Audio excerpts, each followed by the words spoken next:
जिंदा गिरकर मर गया। स्पर्शदायी ने एक भाड़े के सैनिक को मुक्का मारा जो उसकी ओर दौड़ा। उसने कभी भी इतनी शक्ति से भरा हुआ महसूस नहीं किया। हालांकि उसकी आंतरिक शक्ति अली जितनी नहीं थी, वो कियाओ थंडर बॉक्सिंग से अधिक परिचित था। कल्पित बौने इन अरोरा भाड़े के सैनिकों पर हमला कर रहे हैं और उन्हें मार रहे हैं। हालांकि वे एक शांतिप्रिय जाति है, फिर भी उन्हें इन गुलामों पर कोई दया नहीं आएगी। उनमें से कई अब बंद है। इसलिए भले ही हुआन फैंग ने कोई कदम नहीं उठाया, भले ही उन अरोरा भाड़े के सैनिकों ने भागने के बारे में सोचा हो, फिर भी वे नष्ट होने के भाग्य से बच नहीं सके। बेशक इन सभी लोगों को मारने के लिए उन कल्पित बौनों को फिर से घायल कर दिया गया। हालांकि ये गंभीर चोट नहीं है, लेकिन चिंता न करें। ये देखकर कि अरोरा भाड़े की रेजिमेंट के सभी लोगों को समाप्त कर दिया गया है, मिया जल्दी से लोगों को पिंजरे खोलने के लिए ले जाती है और अपने लोगों को बाहर निकाल देती है। राजकुमारी, क्या ये सचमुच तुम हो? कुछ बौने आश्चर्यचकित हो गए हैं। वी चैट खोज सार्वजनिक नंबर मडी 66। आप अकेले हैं? छोटी बहन आपको फिल्मों से गर्म करती है। बेहतर नवल पढ़ने के लिए आप हमारे YouTube चैनल और ऑडियो एक्सप्लेन टेलीग्राम चैनल से जुड़ सकते हैं। 761 सहयोग। राजकुमारी, हमने तुम्हें ढूंढ लिया है। भगवान का शुक्र है। राजकुमारी, आप ठीक हैं, ये बहुत अच्छा है। एक एक करके पकड़े गए बौनों ने मिया की पहचान ली। पहले इन कल्पित बौनों का अधिकांश ध्यान बड़े 5 तत्व वाले भेड़िए द्वारा आकर्षित किया जाता था। इसके अलावा मिया उनसे थोड़ी दूर है। इसके अलावा उनकी राय में मिया को 5 तत्व वाले भेड़िए जैसे राक्षस के साथ दिखाई नहीं देना चाहिए। इसलिए कोई भी बौना पहले से आश्वस्त होने की हिम्मत नहीं करता। यह उनकी अपनी राजकुमारी है जो उन्हें बचाएगी। अब आखिरकार उसने अपनी पहचान तय कर ली है। स्वाभाविक रूप से एक एक करके वो उत्साहित नहीं हो सकती। मैं ठीक हूँ। तुम कैसे पकड़े गए? मिया ने पूछा। अतीत में मनुष्यों द्वारा कोई कल्पित बौने नहीं पकड़े गए थे। हालांकि हाल के वर्षों में कल्पित बौनों की सतर्कता में बहुत सुधार हुआ है। भले ही वे पकड़े गए हों, यह एक अनोखी घटना है। अब की तरह यह है एक साथ इतने सारे लोगों का पकड़ा जाना आम बात नहीं है। राजकुमारी, हमें रानी ने तुम्हें ढूंढने के लिए बाहर आने का आदेश दिया है। जब रानी को पता चला कि तुम्हें गिरफ्तार कर लिया गया है, तो वो बहुत चिंतित हुई। उसने तुम्हें ढूंढने के लिए कई लोगों को भेजा है। हम उनमें से सिर्फ एक समूह है, लेकिन जैसे ही हमने कबीला छोड़ा, हमें इन घृणित लोगों ने गिरफ्तार कर लिया। बूढ़ी बौनों में से एक ने नफरत से कहा। इस समय हुआन फैंग बस आया और जब उसने उसकी बातें सुनी तो उसने अनजाने में अपनी नाक को छू लिया। हालांकि वो जानता था कि दूसरा पक्ष उसके बारे में बात नहीं कर रहा था। वो भी एक इंसान था, लेकिन उसने खुद को भी इसमें शामिल कर लिया। इस समय मिया ने हुआन फैंग को भी देखा। वो थोड़ी क्षमा प्रार्थी और आभारी थी। यदि हुआन फैंग मदद करने को तैयार नहीं होती, तो वो उनकी मदद से इन लोगों को नहीं बचा पाती। इतने निरपेक्ष मत बनो, इंसानों में अच्छे लोग भी होते हैं। जिल ये बताने से खुद को नहीं रोक सकती कि वे लंबे समय से हुआन फैंग के साथ हैं। स्वाभाविक रूप से वे जानते हैं कि हुआन फैंग किस तरह का व्यक्ति है, तो जिल को डर था कि हुआन फैंग अधिक सोचेंगे और जल्दी से एक शब्द कहा। अच्छा, इंसानों में कोई अच्छी बात नहीं है। दुर्भाग्य से जिन कल्पित बौनों को अभी अभी बचाया गया है, उनका मनुष्यों पर बुरा प्रभाव पड़ता है। ऐसा मत कहो। अगर उसने इस बार हमारी मदद नहीं की होती, तो हम तुम्हें नहीं बचा पाते। मिया ने हुआन फैंग का जिक्र करते हुए कहा। अब उन बौनों को पता चला कि यहाँ एक इंसान था, लेकिन जब एमआई ने हमें विस्तार से कहानी बताई, तो ये कल्पित बौने भी शर्मिंदा हुए। वैसे क्या बाहर आने से पहले आपके पास कोई संपर्क जानकारी है? अगर कोई मुझे पाता है, तो वे दूसरों को कैसे सूचित कर सकते हैं? मिया ने कहा। एमआई अन्य लोगों की सुरक्षा को लेकर बहुत चिंतित है। उसके सामने इन लोगों को गुलामों के रूप में सिर्फ इसलिए पकड़ लिया गया क्योंकि वे खुद को खोजने के लिए बाहर आए थे। अन्य कल्पित बौने भी मनुष्यों द्वारा पकड़े जा सकते हैं। आप जानते हैं, इंसानों में हुआन फैंग जैसे अच्छे लोग ज्यादा नहीं है। हाँ, मैं तुरंत दूसरों से संपर्क करूंगा और कहूंगा कि आपको राजकुमारी मिल गई है, पहले योगिनी ने कहा। ठीक है, तुम जाओ, मिया ने कहा। ऐसा लगता है कि मुझे तुम्हें जाने देना चाहिए। हुआन फैंग ने मुस्कुराते हुए एमआई से कहा कि उसने एमआई को जाने देने का फैसला किया है। अब उसके लोगों ने उसे ढूंढ लिया है और उसे अपने साथ ले जाना आसान नहीं है। इतने सारे गुलामों को लेना बहुत ही आकर्षक है। धन्यवाद, हुआंग फैंग। मिया ने ईमानदारी से कहा कि हुआन फैंग ने न केवल खुद को बचाया, बल्कि खुद को रिहा भी कर लिया। उन्होंने सिर्फ अपने लोगों को बचाया, वो अपने और बौनों के प्रति बहुत दयालु था। सिर्फ तुम्हारे मुंह पर भरोसा करने से कोई फायदा नहीं है। वास्तव में जब मैंने तुम्हें जाने दिया तो मैंने इसके लिए नहीं पूछा था, हुआन फैंग ने कहा। आप बताओ, मिया ने कहा। गुस्सा होना और अपने पैसे से खरीदारी करना ठीक है। आपने कोहरे में बहुत सारी अच्छी चीजें ढूंढने में मेरी मदद की, लेकिन मैं आपके साथ सहयोग करना चाहता हूँ, हुआन फैंग ने कहा। कैसे सहयोग करें? मिया ने पूछा। आप जानते हैं, मेरे पास एक भाड़े की रेजिमेंट है और मैं इसे बड़ा बनाने की योजना बना रहा हूँ। मैं चाहता हूँ कि मेरी भाड़े की रेजिमेंट आपके कल्पित बौने के साथ सहयोग करे। जहाँ आपके कल्पित बौने रहते हैं, वहाँ कई बहुमूल्य औषधीय सामग्रियां हैं। मैं उनके लिए भुगतान कर सकता हूँ, हुआन फैंग ने कहा।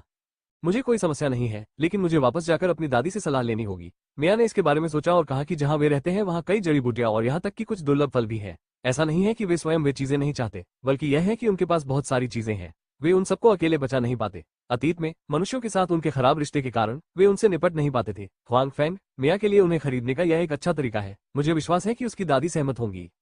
ठीक है, फिर मैं भाड़े के रेजिमेंट का मुख्यालय आपके निवास स्थान के निकटतम शहर में स्थापित करूंगा, जिससे हमारे लेन देन में भी सुविधा होगी। हुआंग फैंग ने कहा कि वह जानते थे कि जिस स्थान पर कल्पित बौने रहते थे, वहां न केवल वे जड़ी बूटियां थीं, बल्कि कई अन्य अच्छी चीजें भी थीं। जब तक दोनों पक्ष संबंध स्थापित करेंगे, वे भविष्य में पैसा नहीं कमा पाएंगे। उसके बाद लोगों का एक समूह निकटतम शहर में गया, जहां हुआन फैंग ने एमआई और अन्य 5 एल्विन लोगों की पहचान और स्वतंत्रता बहाल की। फिर मिया और उसके एल्विन लोगों का समूह अपने निवास स्थान पर लौट आया, जबकि हुआन फैंग अस्थायी रूप से शहर में रहे। हालांकि शहर भी कोहरे के करीब है, फिर भी यह हातियन शहर से बहुत दूर है। हुआन फैंग को बसने से बदला लेने की चिंता करने की जरूरत नहीं थी। हुआन फैंग को बहुत कुछ करना है। सबसे पहले वो अपने भाड़े के समूह का विस्तार करना चाहता है। रहने के लिए जगह ढूंढने के बाद हुआन फैंग ने एली से हर दिन दास बाजार में पैसे ले जाने और कुछ मजबूत दास खरीदने के लिए कहा। उसके बाद एचएम लोगों को भाड़े के संघ में ले गया, भाड़े के सैनिकों के रूप में पंजीकृत किया गया और फिर भाड़े के रेजिमेंट में प्रवेश किया गया। फिर उसने पैसे और अनुभव कमाने के लिए कुछ सरल भाड़े के कार्य किए ताकि भाड़े के रेजिमेंट को उन्नत किया जा सके। और हुआन फैंग खुद धुंध भरे जंगल में फसल की कटाई कर रहे हैं। आखिरकार जब वो जाता है तो वो केवल एक चीज लेकर जा सकता है और अन्य चीजें केवल छोड़ी जा सकती हैं। जहां तक वो क्या लाता है हुआन फैंग ने पहले ही पता लगा लिया है, यानी पवित्र बैंगनी फल, जो अभ्यास में मदद कर सकता है, बाधा को तोड़ सकता है और महत्वपूर्ण क्षण में जीवन बचा सकता है। जहां तक अन्य चीजों की बात है, हुआन फैंग ने पीछे छोड़ दिया, जैसे कि 2 9 स्तरीय वॉरक्राफ्ट चीजें, जैसे कुछ कीमती जड़ी बूटियां। हुआन फैंग ने उन्हें कुछ समय के लिए रखने और बेचने की योजना नहीं बनाई है। देखें कि क्या उसे बाद में वापस आने का मौका मिलेगा। यदि वो नहीं कर सकता तो दुनिया में उसके एजेंट को भी उन्हें बेचने दें। जहां तक कुछ अन्य चीजों का सवाल है, हुआन फैंग उनसे निपटने की योजना बना रहे हैं। हालांकि उन चीजों की तुलना उसके द्वारा छोड़ी गई चीजों से नहीं की जा सकती, लेकिन वे सामान्य उत्पाद नहीं है। यहाँ तक कि कई 7 स्तरीय या यहाँ तक कि 8 स्तरीय वॉरक्राफ्ट आइटम भी हैं, जो बहुत अधिक पैसे में भी बिक सकते हैं। वी चैट खोज सार्वजनिक नंबर मरी 66। आप अकेले हैं, छोटी बहन आपको फिल्मों से गर्म करती है। बेहतर नवल पढ़ने के लिए आप हमारे YouTube चैनल और ऑडियो एक्सप्लेन टेलीग्राम चैनल से जुड़ सकते हैं। 762 लघु 5 निर्णायक। इस तरह उन तीनों के अपने अपने मामले थे और वे अस्थायी रूप से शहर में रहे।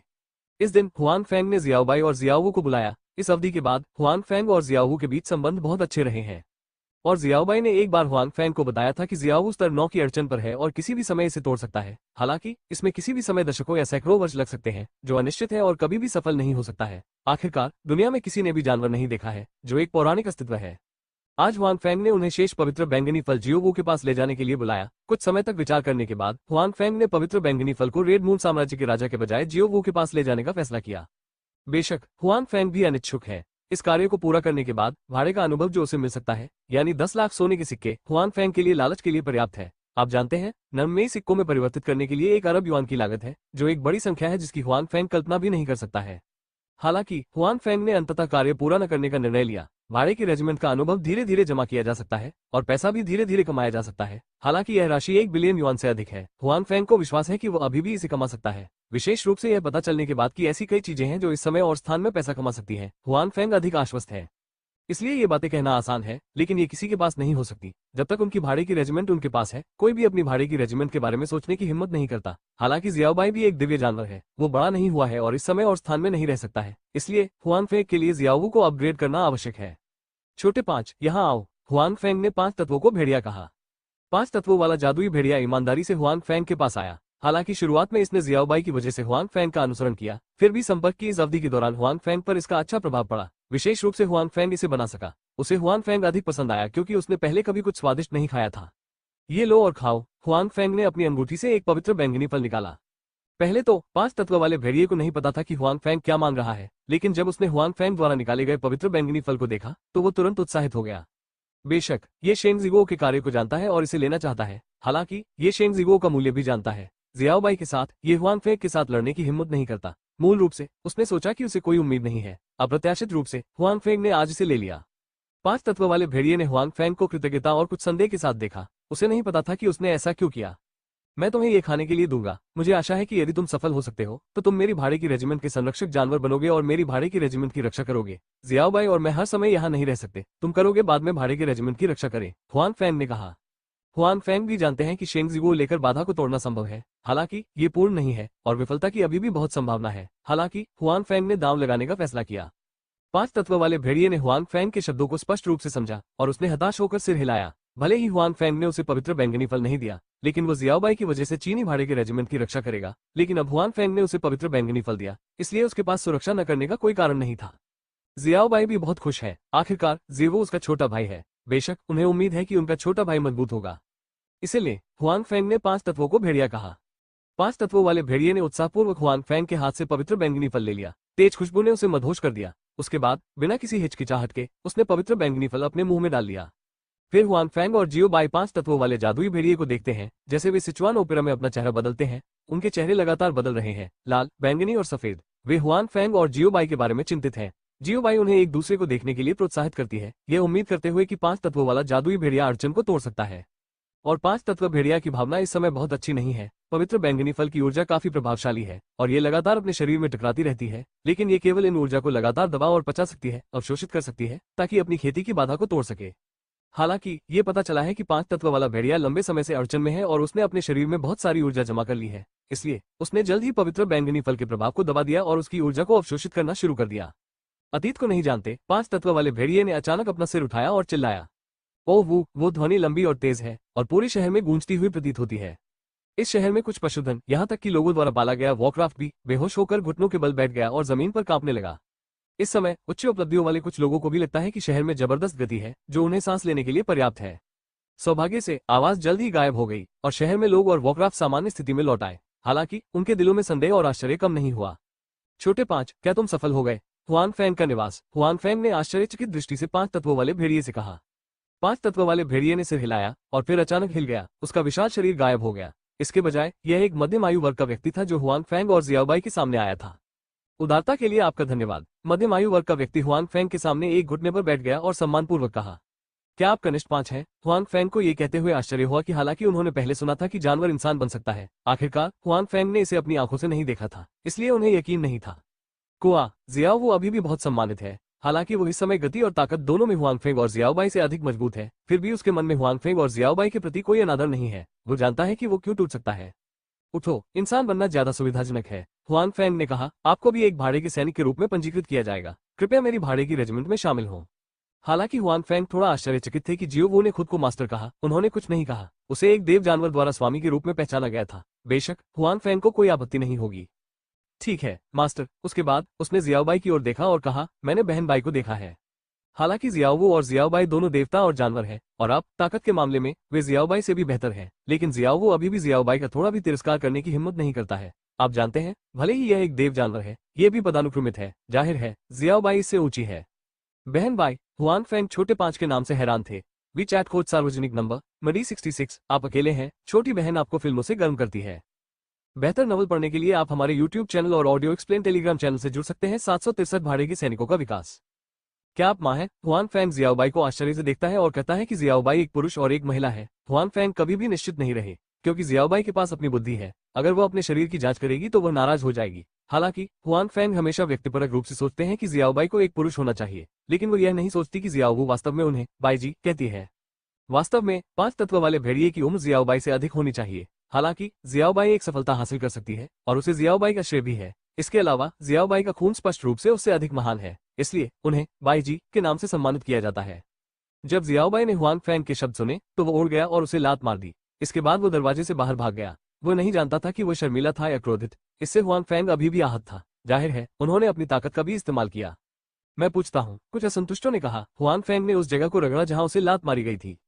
उसके बाद हुआंगफेंग ने 5 तत्व वाले भेड़िए की ओर रुख किया और कहा, क्या आप इस तरह बदलते रह सकते हैं? कोई कमी नहीं है, इस स्थिति को हर समय बनाए रखा जा सकता है। 5 तत्वों वाले भेड़िए ने कहा, हालांकि मानव रूप अवस्था में मेरी साधना गति कम हो जाएगी। इसके अलावा मैं अपनी पूरी ताकत नहीं खेल सकता। हालांकि गुरु, आप निश्चिंत हो सकते हैं कि भले ही मैं पूरी ताकत नहीं खेल सकता हूं, मेरी ताकत मानव जगत में कुछ ही लोग हैं जो मेरे विरोधी हैं।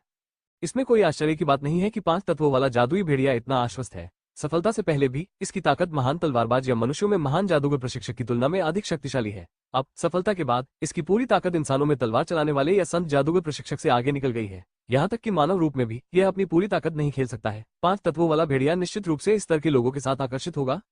पूरे रेड मून साम्राज्य में बहुत सारे तलवारबाज या महान जादूगर नहीं है, लेकिन तलवारबाज और संत जादूगर पौराणिक हैं और किसी ने उन्हें कभी नहीं देखा है। अन्य साम्राज्यों में ऐसे पात्र केवल किंवदंतियों में मौजूद हैं, इसलिए 5 तत्वों वाले दुष्ट भेड़िए के लिए ऐसी बात कहना कोई अतिशयोक्ति नहीं है। ठीक है, यह अच्छा है। भविष्य में मेरी भाड़े की रेजिमेंट की रक्षा आपके द्वारा की जाएगी, हुआंगफेंग ने कहा। चिंता मत करो गुरु, जब तक मैं यहाँ हूँ कोई भी आपकी भाड़े की रेजिमेंट को धमकाने की हिम्मत नहीं करेगा। 5 तत्व दुष्ट भेड़िया ने कहा कि वो हुआंगफेंग का बहुत आभारी था, इसलिए वो बिना किसी शिकायत के भाड़े के समूह का रक्षक बन गया। 5 तत्व दुष्ट भेड़िए के अस्तित्व के साथ हुआंगफेंग ने भी साहसपूर्वक विस्तार किया। उन्होंने रिंग में जो पैसा बेचा वो काफी ज्यादा था। इसके अलावा उसने पहले एनजीकी से जो 2 पैसे वसूले थे उनका उपयोग उसने दास खरीदने के लिए किया, जो पर्याप्त से अधिक था। आखिरकार सभी दास एल्वेन दासों जितने मूल्यवान नहीं होते हैं और मानव दास बहुत सस्ते होते हैं। इसलिए लगभग 1 महीने में हुआंगफेंग की चीनी भाड़े की रेजिमेंट का विस्तार लगभग 300 लोगों तक हो गया है, जो उनके सावधानीपूर्वक चयन का परिणाम है, नहीं तो संख्या कम से कम दोगुनी हो जाएगी। इन दासों के लिए हुआंगफेंग कंजूस नहीं है। क्यूई याओ के थंडरक्लैप और क्यूई याओ के अजय कौशल सिखाए गए हैं। अब एडीए और अली अंततः समझ गए हैं कि हुआन फैंग के बड़े मार्शल भाई और बड़ी मार्शल बहन का क्या मतलब है। हुआन फैंग के पास सीमित संख्या में कौशल है। इस दुनिया में बहुत सारे अच्छे कौशल नहीं है। वो नहीं देख सकता कि हुआन फैंग क्या प्राप्त कर सकता है, इसलिए वो केवल दोनों कौशल सिखा सकता है। इस अवधि में खबर फैल गई कि रेड मून साम्राज्य की 3 स्तरीय भाड़े की रेजिमेंटों को क्रमिक रूप से नष्ट कर दिया गया, जिससे बहुत बड़ा झटका लगा। 3 भाड़े के रेजिमेंटों के पतन के साथ कई बी स्तर और सी स्तर के भाड़े के रेजिमेंट थे। ये कहा जा सकता है कि पूरे रेड मून साम्राज्य के भाड़े के समुदाय को बहुत बड़ा झटका लगा था। 3 भाड़े की रेजिमेंटों को कैसे नष्ट किया गया, इसकी अब तक कोई सटीक जानकारी नहीं है। लोग केवल अनुमान लगा सकते हैं। उनमें से 2 पवित्र बैंगनी फल के मिशन को पूरा करने के लिए कोहरे के जंगल में हैं और वे तब से बाहर नहीं आए हैं। लोगों का अनुमान है कि इसमें मौत का नाश होता है, जिससे लोग कोहरे के जंगल के खतरे के प्रति अधिक जागरूक हो जाते हैं। साथ ही पवित्र बैंगनी फल मिशन की कठिनाई भी बढ़ गई है। अब इस कार्य को करने का साहस कोई नहीं करता। भले ही लाल चंद्रमा साम्राज्य का राजा इनाम बढ़ा दे, कोई भी भाड़े का सैनिक कोहरे के जंगल के केंद्र में प्रवेश करने की हिम्मत नहीं करता। अंतिम ए लेवल भाड़े के रेजिमेंट के लिए अरोरा भाड़े के रेजिमेंट को कैसे नष्ट कर दिया गया था, कुछ लोगों ने इसके बारे में अलग से बात की है, क्योंकि उन्होंने पवित्र बैंगनी फल का कार्य बिल्कुल भी नहीं किया था, लेकिन कल्पित बौने के लोगों को पकड़ने गए थे। इस मामले में अभी भी कुछ गवाह हैं। हालांकि इन लोगों ने तब से अरोरा मर्सिनरी रेजिमेंट के लोगों को नहीं देखा है। वे बीच सड़क पर गायब हो जाते हैं। कुछ लोगों का कहना है कि अरोरा भाड़े की रेजिमेंट का दुश्मन ने बदला लिया और उन सभी को मार डाला। दूसरों का कहना है कि कल्पित बौने अपने लोगों को बचाने के लिए बाहर आए और अरोरा भाड़े के रेजिमेंट को मार डाला। वैसे भी सभी प्रकार के कथन हैं और वे सभी बहुत उचित प्रतीत होते हैं, लेकिन भले ही किसी के पास कोई सबूत न हो, ये घटना रात के खाने के बाद भाड़े के लोगों में से एक बन गई है। हुआन फैंग का जीवन बहुत अच्छा है। एमआईए ने सुना है कि उसकी दादी हुआन फैंग के साथ व्यापार करने के लिए सहमत हो गई है। इसके अलावा एल्विन लोग समाचार पहुंचाने के लिए कई चीजें लेकर आए हैं। वे कहते हैं कि कल्पित बौने की रानी अपनी राजकुमारी को बचाने के लिए हुआन फैंग को धन्यवाद देती है। हुआन फैंग ने बिना किसी हिचकिचाहट के इसे ले लिया। फिर वो अपनी भाड़े की रेजिमेंट के सभी सदस्यों को मिया के जंगल के निकटतम शहर शेनगुआंग शहर में ले गया और इसे अपना आधार शिविर माना। बाद में हुआन फैंग और उसकी भाड़े की रेजिमेंट शेनगुआंग शहर के पास भाड़े के कार्य कर रही है। साथ ही उन्होंने अपने कमाए हुए पैसों से कई दुकानें भी खरीदी हैं। 1 साल के विकास के बाद चीनी भाड़े की रेजिमेंट शेनगुआंग शहर में सबसे शक्तिशाली भाड़े की रेजिमेंट बन गई है। हालांकि इस समय उनकी भाड़े की रेजिमेंट का स्तर केवल स्तर डी है, लेकिन उनमें इस भाड़े की रेजिमेंट को नीचा दिखाने का साहस नहीं है, क्योंकि इस भाड़े की रेजिमेंट में एक सुपर मास्टर है। एक सुपर मास्टर जिसका नाम जियो वू है। बिना किसी अपवाद के हर उस व्यक्ति को सबक सिखाया गया है जो इस भाड़े की रेजिमेंट के साथ नहीं मिल सकता। इसलिए हुआन फैंग की चीनी भाड़े की रेजिमेंट ने पूरे रेड मून साम्राज्य में बहुत प्रसिद्धि हासिल की है। बहुत से लोग सोचते हैं कि चीनी भाड़े की रेजिमेंट बाद में रेड मून साम्राज्य में पहली भाड़े की रेजिमेंट होगी, क्योंकि उनके पास एक सुपर मास्टर है। इसलिए कई भाड़े के सैनिक भाड़े की रेजिमेंट में शामिल होना चाहते हैं, लेकिन उन्हें हुआन फैंग ने अस्वीकार कर दिया, जिससे चीनी बन गए भाड़े की रेजिमेंट स्पष्ट रूप से अधिक विशेष होनी चाहिए, क्योंकि इस समूह के सभी लोग गुलाम हैं। जहां तक दासों और भाड़े के रेजिमेंट के नेता का सवाल है, बहुत कम लोग जानते हैं, क्योंकि हुआन फैंग शायद ही कभी नेता के रूप में दिखाई देते हैं। यह एडीए उपनेता है जो मामलों को देखता है। एनबीएसपी नेटवर्क का नया संस्करण तेज और अधिक स्थिर। बेहतर नवल पढ़ने के लिए आप हमारे YouTube चैनल और ऑडियो एक्सप्लेन टेलीग्राम चैनल से जुड़ सकते हैं। 764 वास्तविकता की ओर वापस। मैं जल्द ही जाने वाला हूँ। एडीए भविष्य में यह सब कुछ आप पर छोड़ दिया जाएगा और मुझसे संपर्क करने के लिए जिम्मेदार चीजें अली पर छोड़ दी जाएंगी। यदि आप मुझे ढूंढना चाहते हैं तो आप अली के माध्यम से जा सकते हैं। 1 साल जल्दी बीत गया और हुआन फैंग के जाने का समय हो गया। इस वर्ष कल्पित बौने के साथ संबंध और चीनी भाड़े के रेजिमेंट की ताकत के कारण हुआन फैंग ने कल्पित बौने और अन्य दुर्लभ फूलों और पौधों की आंतरिक दवा बेचकर बहुत पैसा कमाया। अब उनके पास 2 लाख से अधिक सोने के सिक्के हैं और भाड़े की रेजिमेंट आत्मनिर्भर है। इसलिए हुआन फैंग इस बार 2 लाख सोने के सिक्के लाएंगे। यदि पैसा चला गया तो ये 200 मिलियन युआन का सॉफ्ट मनी होगा। हालांकि हुआन फैंग का वास्तविक उद्योग अच्छी तरह से विकसित हो रहा है, लेकिन इतनी कमाई करना आसान नहीं है। इस समय भाड़े की रेजिमेंटों की संख्या 1000 निर्धारित की गई है।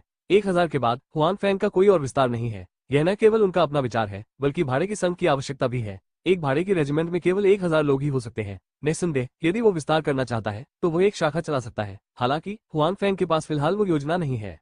इस समय हुआन फैंग को छोड़ देना चाहिए। जिस एजेंट को उसने चुना वो डीए नहीं बल्कि ली है।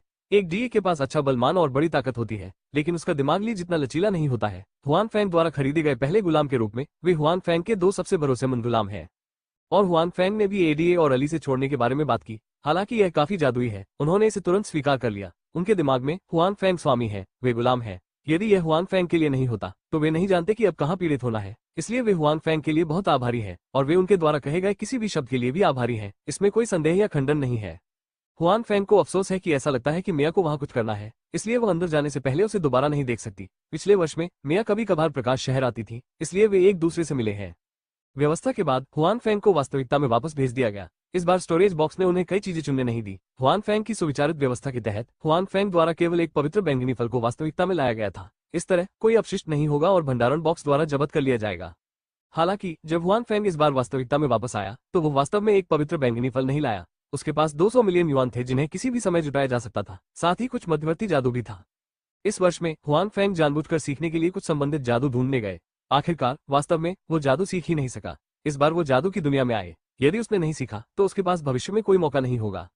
हालांकि उन्नत जादू सीखना इतना आसान नहीं है। कुछ मध्यवर्ती जादू सीखने में हुआंग फेंग को 1 वर्ष लग गया। सौभाग्य से जब एमआई को पता चला कि वो जादू सीखना चाहता है तो उसने उसे लकड़ी प्रणाली का कुछ उन्नत जादू भी सिखाया। इस तरह हुआंग शिखर का जादू आखिरकार समृद्ध हो गया है, न कि अब केवल कुछ बुनियादी जादू। वास्तव में अभी भी रात है। हुआंग फेंग को बाकी दुनिया से अलग होने का एहसास है। आखिरकार उस जादुई दुनिया में वो 1 साल से रह रहा है। वहाँ लोग जिस बात के बारे में सबसे ज्यादा बात करते हैं वो पैसा कमाने के लिए काम करना नहीं है, बल्कि ताकत पैदा करना और उसे मजबूत करना है। ये कहा जा सकता है कि वे 2 अलग अलग दुनिया है। आप क्या कर रहे हैं हुआंग फेंग? बाई जियाओरो की आवाज बाहर से याद आ गई। कुछ नहीं, क्या तुमने इसे धोया है? फिर मैं धोऊंगा। हुआंग फेंग ने बाई जियाओरो की आवाज सुनी और उसे मानसिक शांति का अनुभव हुआ। वास्तविकता की ओर लौटते हुए हुआंग फेंग का मूड अभी भी थोड़ा अशांत है। जब हुआंग फेंग ने दरवाजा खोला तो उसने जियाओरो को देखा जो पजामा पहने हुए थी और लगातार अपने बाल पोंछ रही थी। प्रमुख, आप आज बहुत अधिक आरामदायक लग रहे हैं। क्या कहना है? बाई जियाओरो ऊपर से नीचे तक अपने कपड़ों को देखती है और आश्वस्त है कि वो नजरों से ओझल नहीं है। हालांकि आपराधिक रिकॉर्ड वाली हुआंग फेंग के लिए वो अभी भी इसे हल्के में लेने की हिम्मत नहीं करती है और कहती है, क्या मेरे स्नानघर में फिर से झांकना संभव है? सावधान रहो, मैंने तुम्हारी आंखें खोल ली। गलत, मैंने तुम्हें नहाते हुए कब देखा? पिछली बार यह गलतफहमी थी। हुआंग फेंग ने कहा कि सिर्फ इसलिए कि वो किसी अन्य समय और स्थान से वापस आया था। वो अच्छे मूड में था और बोलने के बारे में इतना नहीं सोचता था। उन्हें बाई जियाओरो द्वारा गलत समझे जाने की उम्मीद नहीं थी। कैसी गलतफहमी? आपने जानबूझकर ऐसा किया, बाई जियाओरो ने कहा। उसके बाद वो सीधे अपने कमरे में वापस चली गई, जैसे कि उसे डर था कि हुआंग फेंग उसके शरीर को देखना जारी रखेगा। हुआंग फेंग ने उसकी ओर देखा, मुस्कुराया और नहाने के लिए बाथरूम में चला गया। जब हुआंग फेंग फिर से अपने कमरे में वापस आया तो फोन बज उठा। पहली नजर में ये सु यूमो का फोन था। हुआंग फेंग ने तुरंत संपर्क किया और कहा, यूमो, मुझे इतनी जल्दी याद आती है? क्योंकि पहले सिनेमा में सु यूमो के साथ उनका घनिष्ठ संबंध था, हुआंग फेंग स्वाभाविक रूप से अधिक निकटता से बात करते थे। हुआंग फेंग, तुम भेड़िया। फोन पर ये सु यूमो की आवाज नहीं थी, बल्कि जी मिंगजियाओ की आवाज थी। तभी हुआंग फेंग ने एक तेज आवाज सुनी। सु यूमो जी मिंगजियाओ के सेल फोन के लिए प्रतिस्पर्धा करती दिख रही थी। हुआंग फेंग अवाक थे। अप्रत्याशित रूप से जी मिंगजियाओ ने अभी फोन किया था। हुआंग फेंग, देर हो चुकी है, पहले आराम कर लो। शुभ रात्रि। थोड़ी देर बाद फोन वापस सु यूमो के हाथ में आ गया। हालांकि जाहिर तौर पर उसे हुआंग फेंग के साथ लंबे समय तक बात करने का ज्यादा मौका नहीं मिला। जल्दी जल्दी काम खत्म करके उसने फोन रख दिया। हुआंग फेंग अपने मोबाइल फोन पर मुस्कुराती है। सु यूमो की चिंता के बारे में सोचती है जब वो नीचे थी। शायद कुछ ऐसा हुआ हो जिसके बारे में वो चिंतित थी। हुआंग फेंग, कोई फर्क नहीं पड़ता। ऐसा कुछ भी नहीं है जो देखा न जा सके। ऐसा सिर्फ इसलिए है क्योंकि सु यू इतना शर्मिला है कि वो ये दिखा सकता है। अगले दिन हुआंग फेंग ने अपने वर्तमान 2 उद्योगों का विस्तार करना जारी रखा। जहां तक ऑटोमोबाइल के निर्माण के बारे में जानकारी की बात है तो धन की समस्या के कारण हुआंग फेंग के पास फिलहाल इसे लागू करने का कोई रास्ता नहीं था। हालांकि उन्हें अभी अभी 200 मिलियन युआन मिले थे। ऑटोमोबाइल विनिर्माण एक ऐसा व्यवसाय है जो पैसा खाता है। कई वित्तीय दिग्गज इसे छूने की हिम्मत नहीं करते। अब हुआंग फेंग केवल इसे निलंबित करना जारी रख सकते हैं।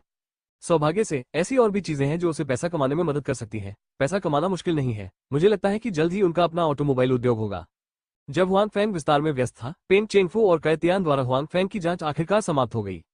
पेन शाओ, यह उस लड़के की सारी जानकारी है। पेन चेंगफू के निवास में कैतियान ने हाथ में सामग्री का ढेर लेकर पेन चेंगफू से कहा, वी चैट खोज सार्वजनिक नंबर मरी 66, आप अकेले हैं? छोटी बहन आपको फिल्मों से गर्म करती है।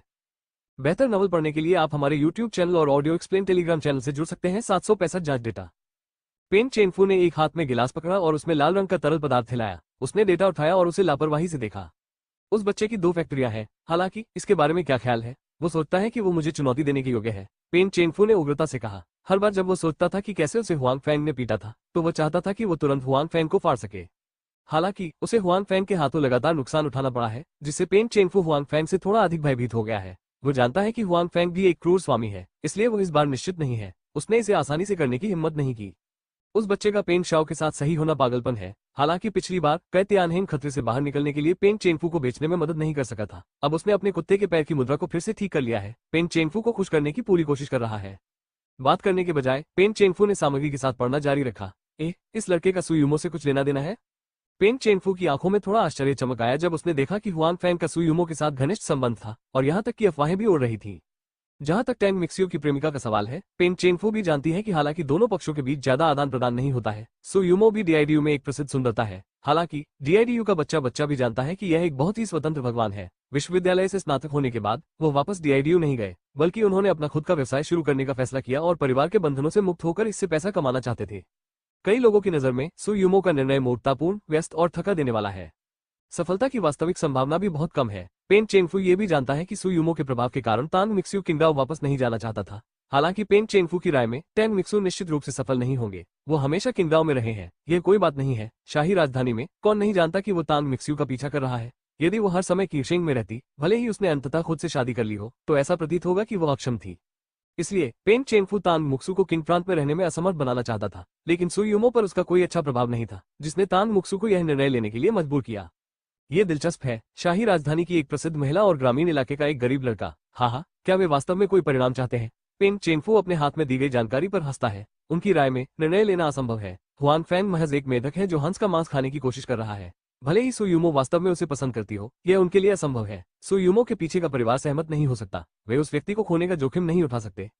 हुआन फैंग, सु यूमो, मैं तुम्हें कुछ आश्चर्य देता हूँ, पेन चेनफू ने खुद से कहा। जी, ये लड़का भाग्यशाली है। जब पेन चेनफू ने अगले पृष्ठ पर जानकारी देखी, तो उन्हें ये कहते हुए आश्चर्य हुआ कि हुआन फैंग और किंगई प्रांत के एक नए उच्च पदस्थ अधिकारी सचिव क्यू की बेटी के बीच बहुत करीबी रिश्ता था। हालांकि यह निश्चित नहीं था कि वे दोस्त थे। क्यू के पिता और बेटी दोनों हुआन फैंग की देखभाल करते थे। पेन चेनफू की नजर में ऐसा इसलिए हुआ होगा क्योंकि हुआन फैंग और क्यू निंगशुंग के बीच कुछ था। सियाई तियान ने भी डेटा पर नजर डाली और कहा, यह असंभव है। फ्रॉस्ट उस आदमी को नहीं देख सकता, मुझे यकीन है। सियाई तियान 2 दिनों से क्यू निंगशुंग का पीछा नहीं कर रहा है। स्वाभाविक रूप से क्यू निंगशुंग की दृष्टि उच्च है। इसके अलावा उन्होंने हाल ही में क्यू निंगशुंग और हुआन फैंग के बीच कोई संबंध नहीं देखा है। साथ ही अपने दिल में वो हुआन फैंग और क्यू निंगशुंग के बीच कुछ भी स्वीकार नहीं करना चाहता। ओह, क्या तुम्हें यकीन है? पेन चेनफू से पूछा। कुआ, कै तियान ने कहा, सचिव क्यू के पिता और बेटी हुआन फैंग की अच्छी देखभाल करते हैं। इसका कारण ये है कि हुआन फैंग ने पहले क्यू निंगशुंग की जान बचाई थी, इसलिए वे उसकी इस तरह देखभाल करते हैं जिसका व्यक्तिगत प्रेम से कोई लेना देना नहीं है। मैं तुम्हें बताऊंगा कि कैसे ग्रामीण इलाकों में एक गरीब लड़के पर इतनी सारी महिलाएं कृपा कर सकती हैं। पेन चेनफू स्पष्ट रूप से कैतियान के शब्दों से प्रभावित था। साथ ही उन्होंने यह नहीं सोचा कि हुआन फैंग का इन महिलाओं से कोई लेना देना हो सकता है। यहाँ तक कि सु यूमो, जिसका उसके साथ अफेयर था, पेन चेनफू ने भी नहीं सोचा था कि यह संभव था। उनके मन में पृष्ठभूमि वाली ये प्रसिद्ध महिलाएं उनके बचकाने भाई थे, जिनका उन गरीब लड़कों से कोई लेना देना नहीं था। जल्द ही पेन चेनफू और कैतियान ने इन सभी सामग्रियों को पढ़ना समाप्त कर दिया। उसके बाद पेन चेनफू को राहत मिली। हालांकि वह इसे स्वीकार नहीं करना चाहता था, लेकिन वह हुआन फैंग से डरता था। आखिरकार हुआन फैंग इतना क्रूर था कि पहले किसी ने उसके साथ ऐसा व्यवहार नहीं किया था, तो पेन चेनफू वास्तव में प्रभावित हुआ। तो वो बच्चा इतना पागल है क्योंकि उसके पास कुछ कौशल है और उसके पीछे सेक्रेटरी क्यू का समर्थन है। उसे 2 फैक्ट्रियां होने पर गर्व है और वह नहीं जानता कि वो कौन है। डेटा पढ़ने के बाद पेन चेनफू का अपना निर्णय है। सियाई तियान ने लोगों से इस जानकारी के बारे में पूछताछ करने को कहा, जिसमें कुछ समय लगा। हालांकि यह अभी भी पूरा नहीं हुआ है। आखिरकार उसके छोटे भाई तो सामान्य लोग ही हैं।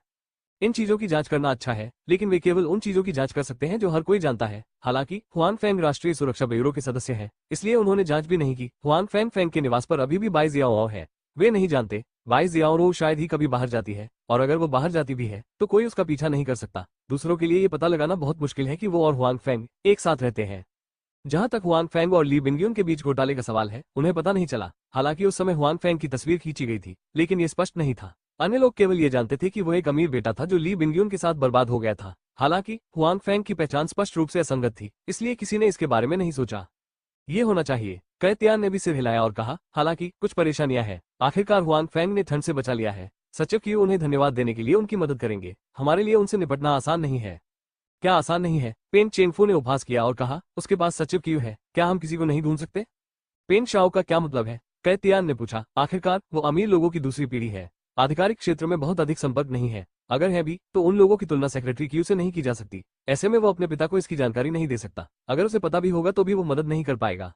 हमारा परिवार और की प्रांत का नंबर 2 अभी भी थोड़ा दोस्ताना है। ठीक समय पर मैं कुछ समय के लिए यहाँ आया हूँ और इस बुजुर्ग से मिलने का समय आ गया है, पेन चेनफू ने कहा। एनबीएसपी नेटवर्क का नया संस्करण, तेज और अधिक स्थिर। बेहतर नॉवल पढ़ने के लिए आप हमारे YouTube चैनल और ऑडियो एक्सप्लेन टेलीग्राम चैनल से जुड़ सकते हैं। 766 दरवाजा खोजें। वास्तव में ये बहुत अच्छा है। कैतियान ने कहा कि वो भी अपने दिल में हुआन फैंग से नफरत करता था। वो हुआन फैंग को नुकसान झेलते देखना चाहेंगे। उसी समय कैतियान पेन चेनफू के प्रति इतना जुनूनी है कि वो बस उससे जुड़ना चाहता है और उससे दोस्ती करना चाहता है। अब जब पेन चेनफू ने संपर्क नंबर का फैसला किया है कि शिंग के दो, उसे भविष्य में एक दूसरे को जानने का मौका मिलेगा। हालांकि इस मामले को इतनी आसानी से हल नहीं किया जा सकता है। भले ही यह नंबर 2 है, वाणिज्यिक स्तर पर अपनी 2 फैक्ट्रियों को बंद करना सबसे अच्छा है। इस मामले में ये हुआन फैंग के लिए बहुत सस्ता है। पेन चेनफू ने उसके पैर को छुआ और कहा, अब तक वो उस दर्द को याद कर सकता है जब हुआन फैंग ने उसके पैर में खंजर डाला था, जिसने उसे गहराई से प्रभावित किया था। इसलिए उसने हुआन फैंग को आसानी से जाने नहीं दिया। चिंता मत करो पेन शाओ, मैं किसी और को ढूंढ लूंगा। मैं इस बार उस आदमी को सबक सिखाऊंगा, कैतियान ने जल्दी में कहा। सियाई तियान यह नहीं कहता कि यह ठीक है। जैसे ही वो ये कहता है, पेन चेनफू क्रोधित हो जाता है। वो कैतियान को लात मारने से खुद को नहीं रोक पाता और गुस्से में कहता है, तुम्हारे बारे में चिंता मत करो, लानत है, उन लोगों को देखो जिन्हें तुम ढूंढ रहे हो। यदि तुम हुआंग फैंग को नहीं हरा सकते तो भी तुम अपने फैसले खुद ही करोगे और अंततः हमें बेच दो। यही वो व्यक्ति है जिसे आप ढूंढ रहे हैं।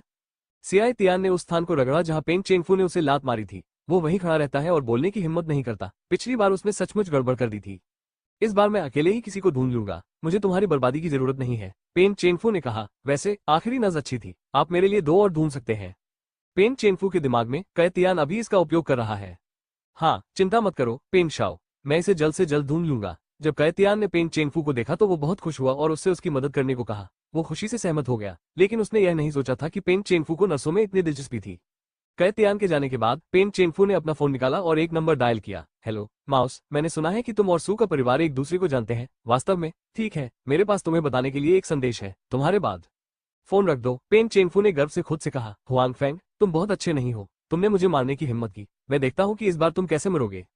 स्वाभाविक रूप से हुआंग फैंग को नहीं पता था कि पेन चेनफू उसकी पीठ पीछे खुद की गणना कर रहा था। हालांकि वो इस संबंध में सतर्क भी थे। तियानजून के लोग पेन चेनफू और कैतियान की निगरानी कर रहे थे और हुआंग फैंग को भी पता था कि वे खुद जांच कर रहे थे। हुआंग फैंग इस स्थिति पर आश्चर्यचकित नहीं थे। उसने बस यही सोचा कि इन दोनों लोगों के लिए बेहतर होगा कि वे स्वयं ऐसा करना बंद कर दें। हालांकि मैं विनम्र नहीं रहूंगा। मिस्टर जियान, क्या आप हमारी वाइन को लेकर इतने आशावादी हैं? जियानियान वाइनरी में हुआंग फैंग अपने कार्यालय में दूर से आए एक अतिथि से मिल रहे हैं। उनके बीच का माहौल काफी अच्छा है। हुआंग फैंग के सामने एक मध्यम आयु वर्ग का व्यक्ति बैठा है जिसने सूट पहना हुआ है और अपने बालों की सावधानीपूर्वक देखभाल कर रहा है। यह आदमी की प्रांत से नहीं है। जब हुआंग फैंग आज डिस्टिलरी में पहुंचे तो वो पहले से ही उनका इंतजार कर रहे थे। उसका इरादा जानने के बाद हुआंग फैंग उसे अपने कार्यालय में ले गया।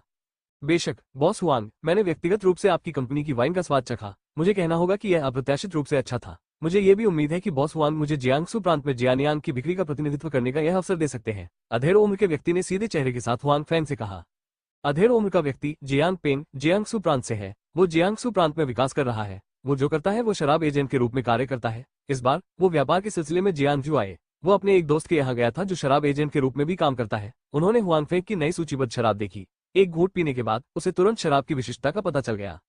एक ऐसे व्यक्ति के रूप में जो पूरे वर्ष शराब का कारोबार करता रहा है, जियांग पेंग ने बहुत सारी शराब देखी है। ये कहा जा सकता है कि उन्होंने इसे तब तक देखा और चखा है जब तक ये चीन की प्रसिद्ध शराब है और शराब का स्वाद लेने की उनकी क्षमता खराब नहीं है। जियानियांग पीने के बाद वो जियानियांग की विशिष्टता महसूस कर सकता है। सुगंध जियानियांग की एक विशेषता है। इसके अलावा सुगंध इतनी अल्पकालिक नहीं है, ये दांतों के बीच रहता है और लंबे समय तक रहता है। इसके अलावा अगर आप बहुत ज्यादा भी पीते हैं तो भी आपको कोई नुकसान नहीं होगा। पीने के बाद आपकी आत्मा काफी बेहतर हो जाएगी। इसके अलावा जियानियांग की विविधता समृद्ध है। इसमें तेज स्वाद और सोया सॉस का स्वाद आदि है। ये जनता के चयन के लिए उपलब्ध है। जब जियांग पेंग को अपने दोस्तों से पता चला कि शराब अभी बाजार में है और इसने कोई प्रतिष्ठा नहीं बनाई है तो उन्होंने इसमें व्यापार के अवसरों को देखा। इसलिए सुबह सुबह हुआंग फैंग वाइनरी के दरवाजे पर इंतजार कर रहा था। ओह, मिस्टर जियांग को शायद यह नहीं पता होगा कि हमारा जियानियांग अभी अभी बाजार में आया है। वर्तमान में ये केवल किन्गई प्रांत में विकसित हो रहा है। जियांगसू प्रांत में विकास करने के लिए कोई समय या ऊर्जा नहीं है, हुआंग फैंग ने कहा। हालांकि हुआंग फैंग ने ऐसा कहा, इस जियानियांग के बाद यह निश्चित रूप से किंगशिंग से बाहर जाएगा और सू प्रांत उसका गृहनगर है और निश्चित रूप से जाएगा। हालांकि जैसा कि उन्होंने कहा, आखिरकार जियानियांग अभी बाजार में आया है। इसे चरण दर चरण आगे बढ़ने की जरूरत है, बहुत तेजी से नहीं। इसलिए हुआंग फैंग पहले किंग प्रांत के बाजार पर कब्जा करना चाहता है और फिर धीरे धीरे बाहर की ओर विस्तार करना चाहता है। हो सकता है कि मैंने अभी बॉस हुआंग को यह स्पष्ट न किया हो। हुआंग फैंग के इनकार ने जियांग पेंग को पीछे नहीं छोड़ा। उन्होंने हुआंग फैंग को देखकर मुस्कुराते हुए कहा, मैं सिर्फ जियांगसू प्रांत में जियानियांग की बिक्री एजेंसी का अधिकार प्राप्त करना चाहता हूँ। जनसंपर्क कैसे बेचना है और क्या विज्ञापन करना है, इसके लिए मैं जिम्मेदार हूँ। मुझे एक पैसा भी खर्च करने के लिए आपके कारखाने की आवश्यकता नहीं है। यह एक व्यक्ति का प्रयास। ओह ठीक है, ये ठीक है। हुआंग फैंग को ये कहते हुए आश्चर्य हुआ कि उन्हें उम्मीद नहीं थी कि दूसरे पक्ष की आवश्यकताएं इतनी कम होंगी। यदि वो केवल एक प्रॉक्सी चाहता था तो हुआंग फैंग अभी भी सहमत हो सकता था। इस तरह विस्तार को पूरा करने के लिए उन्हें अधिक प्रयास करने की आवश्यकता नहीं पड़ी, जो उनके लिए ही अच्छा था। बेशक उत्पादन की मांग अधिक होगी, लेकिन सौभाग्य से हुआंग फैंग ने अभी अभी धनराशि प्राप्त की है और जियानियांग के शराब बनने का समय बहुत कम है। भले ही कोई अतिरिक्त बाजार हो, ये पर्याप्त है सामना करना। लेकिन जियांग पेंग को चक्कर नहीं आ रहा है। वो इस बात को लेकर आश्वस्त है। अपनी उत्कृष्ट दूरदर्शिता और निर्णायक निर्णय लेने की शक्ति से ही वो आज तक पहुंच सके हैं। वो कई वर्षों से जियांगसू प्रांत में विकास कर रहा है। स्वाभाविक रूप से उसके पास अपने संपर्क है। यदि वो शराब बेचना चाहता है तो लागत उतनी बड़ी नहीं है जितना हुआंग फैंग ने सोचा था। यदि हुआंग फैंग और उनका अपना प्रसिद्ध वाइन ब्रांड स्थापित किया जाता है, क्योंकि ये शुरुआत से है, तो स्वाभाविक रूप से इसमें अधिक ऊर्जा खर्च होगी। लेकिन जियांग पेंग के पास पहले से ही एक आधार है जो पूरी तरह से अलग है। साथ ही जियांग पेंग भी जानते हैं कि सहयोग के लिए ये सबसे अच्छा समय है। जब जियानियांग की प्रसिद्धि सामने आएगी तो यदि वो एजेंसी का अधिकार प्राप्त करना चाहता है तो वो अधिक भुगतान करेगा। एक शब्द में, जियान पेंग जियानियान के भविष्य के बारे में बहुत आशावादी है और पहले से कुछ निवेश करने को तैयार है। वी चैट कोड सार्वजनिक नंबर मडी 66। आप अकेले हैं, छोटी बहन आपको फिल्मों से गर्म करती है। बेहतर नॉवल पढ़ने के लिए आप हमारे यूट्यूब चैनल और ऑडियो एक्सप्लेन टेलीग्राम चैनल से जुड़ सकते हैं। 767 वो करो जो तुम करने का साहस नहीं करते। बातचीत सुचारू रूप से चली। जियान पेंग स्पष्ट रूप से ईमानदारी के साथ आए थे और हुआन फैंग का भी बड़े डील से स्वागत है जो यात्रा करने आते हैं। आखिरकार दूसरे पक्ष की भागीदारी से उसकी शराब तेजी से बेची जा सकती है और तेजी से प्रसिद्ध हो सकती है, जो बाद की बिक्री के लिए बहुत मददगार है। मौके पर एक सरल इरादे के समझौते पर हस्ताक्षर करने के बाद हुआन फैंग ने मुस्कुराते हुए जियान पेंग से कहा, हालांकि घमंड करने का संदेह है, मैं अभी भी कहना चाहता हूँ बॉस जियान, आपकी दृष्टि बहुत अच्छी है। यदि आप थोड़ी देर प्रतीक्षा करते हैं, यह वो कीमत नहीं होगी जिसके बारे में हमने अभी बात की थी। बेशक, मुझे हमेशा अपनी दृष्टि पर भरोसा रहता है, जियान पेंग ने भी मुस्कुराते हुए कहा। मैं जियानियान की प्रगति के बारे में भी बहुत आशावादी हूँ। व्यवसाय करने का मेरा सिद्धांत दूसरों की तुलना में तेज होना है, अन्यथा मैं केवल सूप पी सकता हूँ और मैं कोई पैसा नहीं कमा सकता सभी। हाँ, बॉस जियान वास्तव में अंतर्दृष्टिपूर्ण है, हुआन फैंग ने कहा। दोपहर के समय हुआन फैंग जियान पेंग के साथ भोजन करने गए। जियान पेंग ने खाने की मेज पर हुआन फैंग से कहा, बॉस हुआन सूखी शराब की लाइन के बारे में कैसे सोच सकते हैं? आप जानते हैं, यह उद्योग अब कमजोर है, लेकिन ये रेड वाइन उद्योग है जो हाल के वर्षों में विकसित हो रहा है। मुझे इसकी रेसिपी भी हाथ लग गई। मुझे लगता है कि यह अच्छी है। मैं इस क्षेत्र में अच्छा हूँ। मैं वास्तव में पहले इस उद्योग को नहीं जानता था, हुआन ने कहा। जहां तक रेड वाइन की बात है, हाल के वर्षों में यह वास्तव में एक गलती है, लेकिन मैं केवल लालची हूँ। बेशक, हुआन फैंग भी जानते हैं कि रेड वाइन की बिक्री अभी भी बहुत गर्म है, खासकर क्लब और बार जैसी जगहों पर जहां रेड वाइन अधिक लोकप्रिय है। इसके अलावा कई मामलों में बेहतर रेड वाइन या अधिक प्रसिद्ध रेड वाइन की कीमत बहुत अधिक होती है, जो कि व्हाइट वाइन के लाभ से कहीं अधिक होती है। ये सिर्फ इतना है कि हुआन फैंग केवल लालची हो सकता है। वो रेड वाइन बनाने की तकनीक नहीं जानता और उसके पास साधन भी नहीं है। पिछली जगह में मियां हुआन फैंग को अपने परिवार में खुद द्वारा बनाई गई एक प्रकार की फल वाइन लेकर आई थी। स्वाद बहुत अच्छा है। हुआन फैंग को इसे पीना पसंद है। हालांकि उस प्रकार की वाइन को बनाने के लिए विशेष तकनीकों और वातावरण की आवश्यकता होती है। हुआन फैंग के पास भी वास्तविकता में इसे बनाने का कोई तरीका नहीं है। रात के खाने के बाद जियान पेंग, जो बहुत मेहनती था, हुआन फैंग के कारखाने से शराब की पहली खेप के साथ जियांगसू प्रांत लौट आया। वाइनरी में रहने के बजाय हुआन फैंग सीवेज उपचार संयंत्र में चले गए। मैंने कहा कि पागलों, तुम अब सुरक्षा गार्ड के रूप में काम नहीं कर रहे हो। तुम इतने व्यस्त क्यों हो? मैं पूरे दिन लोगों से नहीं मिलता। मैं बहुत थक गया हूँ। जब गो लियांग ने हुआन फैंग को देखा तो वह ऐसा नहीं कर सका। शिकायत करने में मदद करें। इसमें और भी बहुत कुछ है। हुआन फैंग गो लियांग के कार्यालय में सोफे पर बैठ गए और मुस्कुराते हुए कहा, मैंने उसे कुछ समय से नहीं देखा है। ऐसा लगता है कि गो लियांग काफी परिपक्व हो गए हैं। हुआन फैंग के विपरीत वो हमेशा एक प्रबंधक होता है। पूरे दिन उसके पास निपटने और निर्णय लेने के लिए बहुत सी चीजें होती हैं, इसलिए वो बहुत व्यस्त और थका हुआ है। हालांकि इस अवधि के दौरान वो तेजी से बढ़ रहा है। अब उन्हें एक फैक्ट्री के महाप्रबंधक के रूप में कोई समस्या नहीं है। बहुत बहुत धन्यवाद। मैंने आपको कभी मुझे इससे अधिक पैसे देते नहीं देखा। गो लियांग ने हुआन फैंग के लिए एक गिलास पानी डाला। यह आसान नहीं है। मैं तुम्हें उतना दूंगा जितना मुझे चाहिए, हुआन फैंग ने कहा। नहीं, मैं मजाक कर रहा हूँ। गो लियांग ने कहा कि शुरुआत में हुआन फैंग उन्हें एक साथ व्यवसाय शुरू करने के लिए नेतृत्व करने में सक्षम थे। गो लियांग हुआन फैंग के बहुत आभारी थे, अन्यथा वो अभी भी एक कंपनी में एक छोटा कर्मचारी था और बेवकूफ बना रहा था। वो अंत नहीं देख सका। अब वो अपने खुद के व्यवसाय के लिए प्रयास कर रहे हैं। हाल ही में फैक्ट्री के बारे में क्या हाल है? हुआन फैंग ने पूछा। चूंकि वो आए हैं, निश्चित रूप से उन्हें कारखाने की स्थिति के बारे में भी जानना होगा। बहुत अच्छा। ये बोलते हुए गो लियांग का चेहरा मुस्कुराने से नहीं रह सका और कहा, पिछली बार सचक्की के कारण उन उद्यमों के प्रबंधकों ने हमारे उपकरण खरीदे और वापस चले गए। इस अवधि के दौरान कुछ लोगों ने अपने ऑर्डर बढ़ा दिए हैं, एक के बाद एक, और वृद्धि की गति बहुत तेज है। साथ ही उन प्रबंधकों के मुंह से हमारे उपकरण ने झो सीमा प्रांतों में भी एक निश्चित लोकप्रियता हासिल की है। अच्छी बात है। हुआन फैंग ने सिर हिलाया और कहा कि वो कारखाने के विकास से बहुत संतुष्ट है। पागल, मेरा मतलब है, हम कारखाने में कमाए गए पैसे का उपयोग कैसे करें और उत्पादन का विस्तार जारी रखें। अब उत्पादन क्षमता लगभग हमारे पीछे है। एक बार जब आसपास के प्रांतों और शहरों को ऑर्डर मिल जाएंगे तो ये हमारे उत्पादन के लिए एक बड़ी परीक्षा होगी। क्षमता, गो लियांग ने हुआन फैंग से कहा। दरअसल गो लियांग लंबे समय से उत्पादन का विस्तार करना चाहते थे और फैक्ट्री ऐसा कर रही है। हालांकि विस्तार की गति बहुत तेज नहीं है। उन्हें उम्मीद है कि यह थोड़ा तेज हो सकता है ताकि उनके पास आने वाले बड़े ऑर्डरों से निपटने के लिए पर्याप्त क्षमता हो और इस प्रवृत्ति का लाभ उठाकर बाजार पर पूरी तरह कब्जा कर सके। बात बस इतनी है कि यह फैक्ट्री उसकी अपनी नहीं है और हुआन फैंग का हिस्सा बड़ा है, इसलिए उसे हुआन फैंग का मतलब पूछना पड़ा। कोई बात नहीं, मैं पूरी तरह सहमत हूँ। हुआन फैंग ने कहा कि बेशक वह भी उत्पादन का विस्तार करना चाहते थे। पहले हाथ में सीमित पैसे होने के कारण उसे शराब की भट्टी चलानी पड़ती थी, इसलिए विस्तार धीमा था, लेकिन ये कभी नहीं रुका। अब जबकि उसके पास न केवल पैसा है बल्कि उसके कारखाने के खाते में बहुत सारी निष्क्रिय धनराशि भी है, हुआन फैंग स्वाभाविक रूप से विस्तार में तेजी लाने के पक्ष में है। ठीक है, यदि आप सहमत हैं तो मैं तुरंत इसकी व्यवस्था कर दूंगा, गो लियांग ने प्रसन्नतापूर्वक कहा। दोपहर के आधे समय में हुआन फैंग फिर से नहीं निकला। इतनी देर के लिए उसने दुकानदार को छोड़ दिया। यदि वो केवल थोड़ी देर के लिए रुकता तो क्या गो लियांग अभी भी उसे अपने घर बुलाता?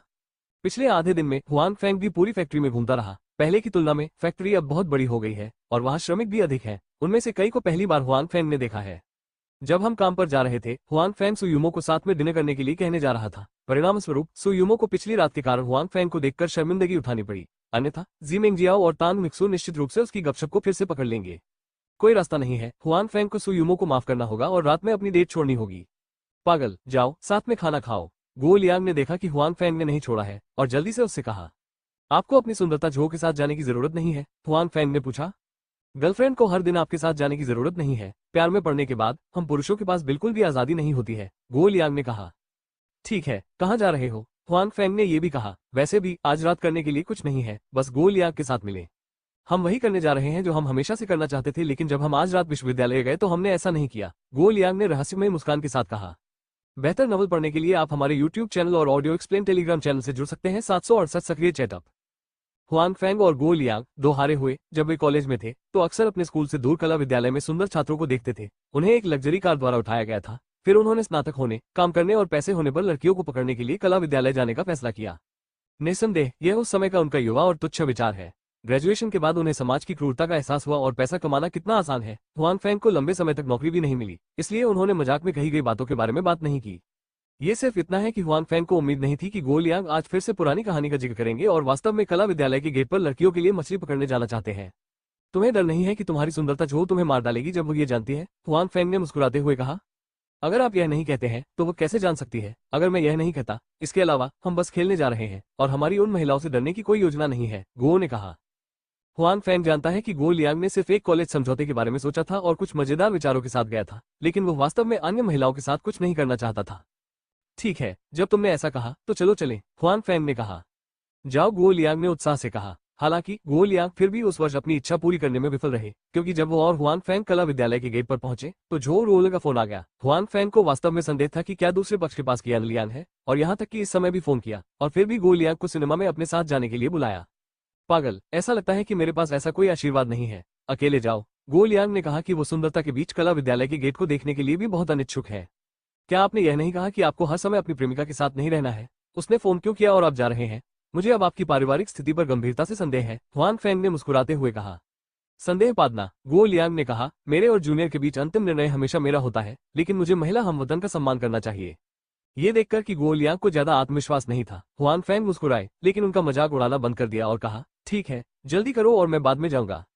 नहीं, यह अफसोस की बात है कि आप कठिन समय के बाद चले गए, गो लियांग ने कहा। मुझे लगता है कि एक बार जब आपकी कार दरवाजे पर रुक जाती है तो आपको पहल करने की बिल्कुल भी जरूरत नहीं है। दरवाजे पर एक बहन आएगी।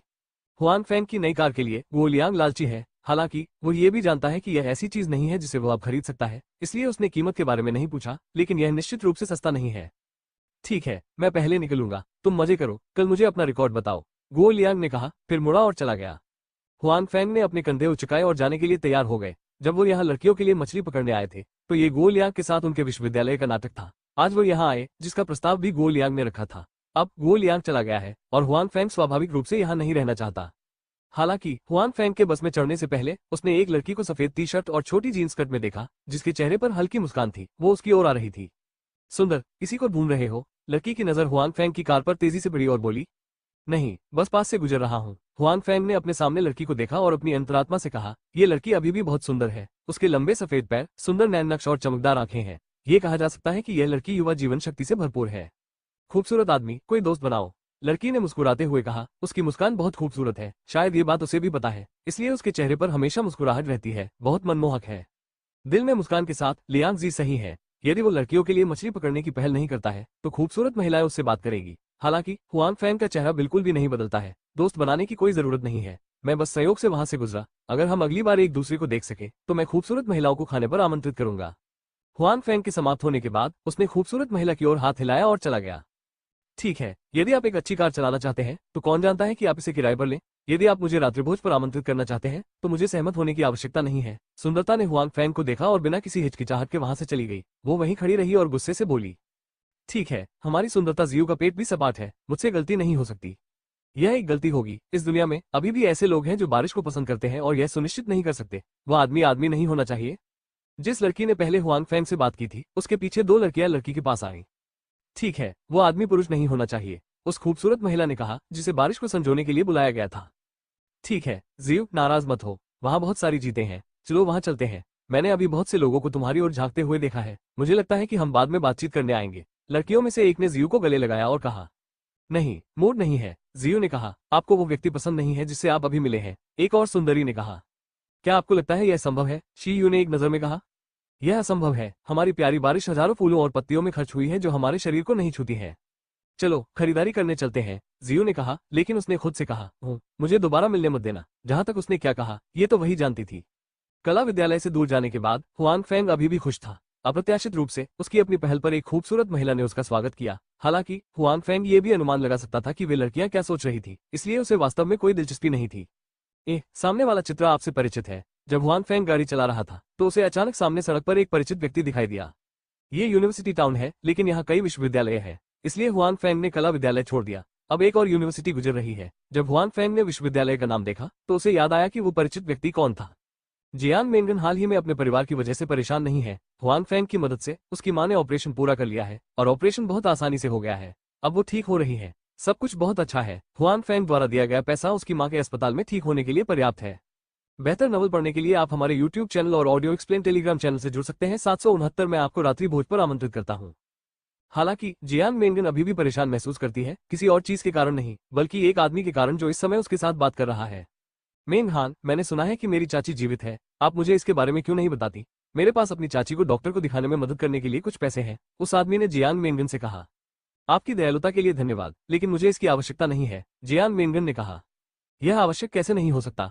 ड्रीम हान, इसके बारे में चिंता मत करो, अब सबसे महत्वपूर्ण बात अपनी चाची का इलाज करना है, उस आदमी ने जिद की।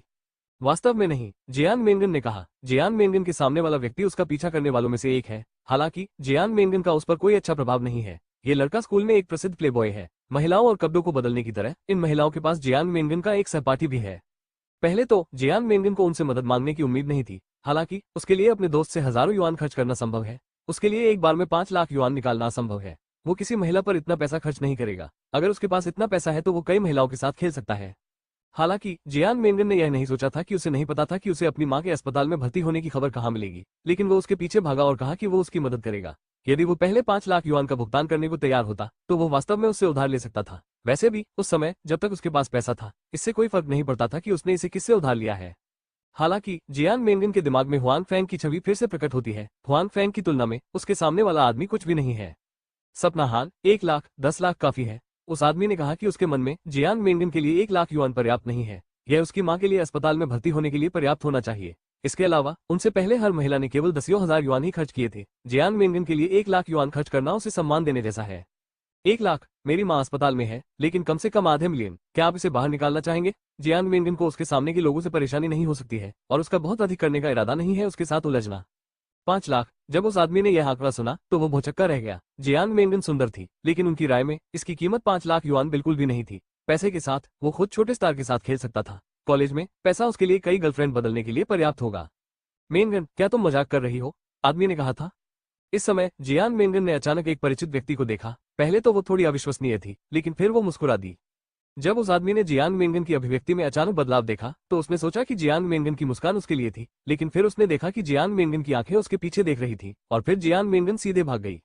वो आदमी मुड़ता है और जियान मेंगन को देखता है जो एक अजीब आदमी की ओर भाग रहा है। उसकी अभिव्यक्ति तुरंत स्याह हो जाती है।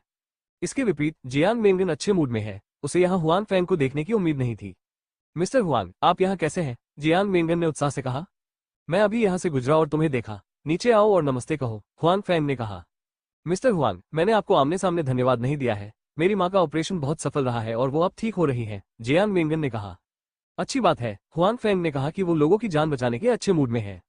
मेंगन, ये कौन है? इस समय जियान मेंगन को परेशान करने वाला व्यक्ति आया। उसने हुआंग फेंग की ओर इशारा किया और जियान मेंगन से पूछताछ की।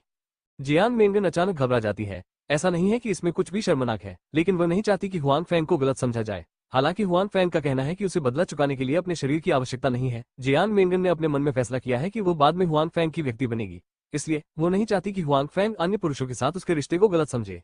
वान जिताओ, वो कौन है? इसका आपसे कोई लेना देना नहीं है। कृपया चले जाओ और मुझे परेशान करना बंद करो। जियान मेंगन ने असहज चेहरे के साथ उस आदमी से कहा कि उस आदमी का उसका पीछा करना पहले से ही उसे बहुत परेशान कर चुका है, लेकिन अब ये हो सकता है हुआंग फेंग द्वारा गलत समझा गया। स्वाभाविक रूप से वो उस आदमी के साथ कोई उलझना नहीं चाहती थी। बकवास, मैं आमतौर पर शुद्ध होने का दिखावा करता हूँ। ये पता चला है कि जंगली आदमी है, वान जिताओ ने कहा। वान जिताओ वास्तव में गुस्से में है। ये सोचकर कि जियांग मेंगन ने अभी अभी उससे कहा था कि उसे 5 लाख युआन चाहिए, उसने स्पष्ट कर दिया कि वो खुद को मना करना चाहता था और टीएम को एक बहाना देना चाहता था। हुआंग फैंग को देखते हुए वह अपने स्कूल का छात्र नहीं होना चाहिए। उन्होंने सामान्य समय में जियांग मेंगन का पीछा किया। दूसरी तरफ बहुत लंबा था। अप्रत्याशित रूप से उसे चुपचाप स्कूल के बाहर एक जंगली आदमी मिला। वांग जिताओ, विनम्र रहें। जियांग मेंगन का चेहरा ठंड से ढका हुआ था और उसने कहा, उसके दिल में वांग जिताओ और हुआंग फैंग की तुलना भी नहीं की जा सकती। अब वो ये सुनकर क्रोधित हो गई कि वांग जिताओ ने हुआंग फैंग का अपमान किया है। हुआंग फैंग भी परेशान थे। उन्होंने किसी को उकसाया नहीं। जब उनका नाम सामने आया तो उन्हें जंगली आदमी कहा गया। हुआंग फैंग स्वाभाविक रूप से परेशान थे। तुम्हारा स्वागत है, लानत है, तुम बदबूदार औरत, मुझे आधा मिलियन बताने की हिम्मत करो, तुम इसके लायक हो, कुतिया। वांग जिताओ को लगा कि उसे जियांग मेंगन द्वारा धोखा दिया गया है। वो हमेशा उन महिलाओं के साथ खेलता था।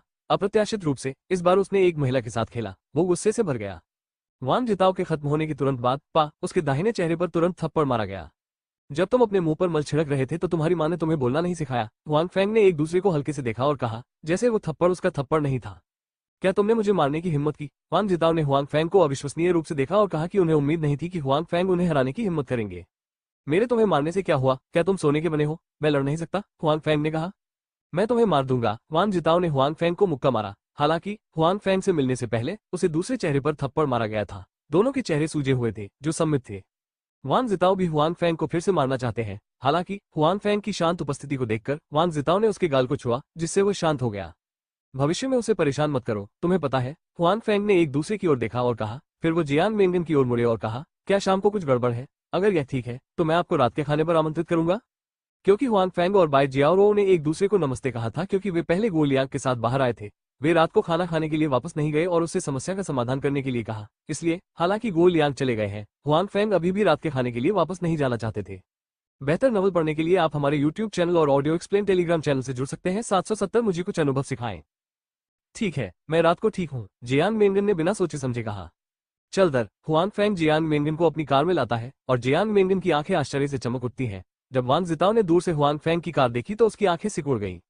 हालांकि उनके पास एक कार भी है, जाहिर है इसकी तुलना हुआंग फैंग की कार से नहीं की जा सकती। हालांकि उसके परिवार के पास कुछ पैसा है, लेकिन ये कोई बहुत बड़ा अमीर आदमी नहीं है, अन्यथा उसे 5 लाख युआन का नुकसान नहीं होगा। बेशक वो सोचता है कि एक महिला का 5 लाख युआन खर्च करना इसके लायक नहीं है, ये भी एक वर्ग है। हालांकि वांग जिताओ को कार के बारे में कुछ पता है। हालांकि उन्होंने हुआंग फैंग जैसी कार कभी नहीं देखी है, लेकिन इससे कार के बारे में उनके अनुमान पर कोई असर नहीं पड़ता है और कीमत यहाँ तक कि उनके पिता की कार की भी तुलना नहीं की जा सकती है।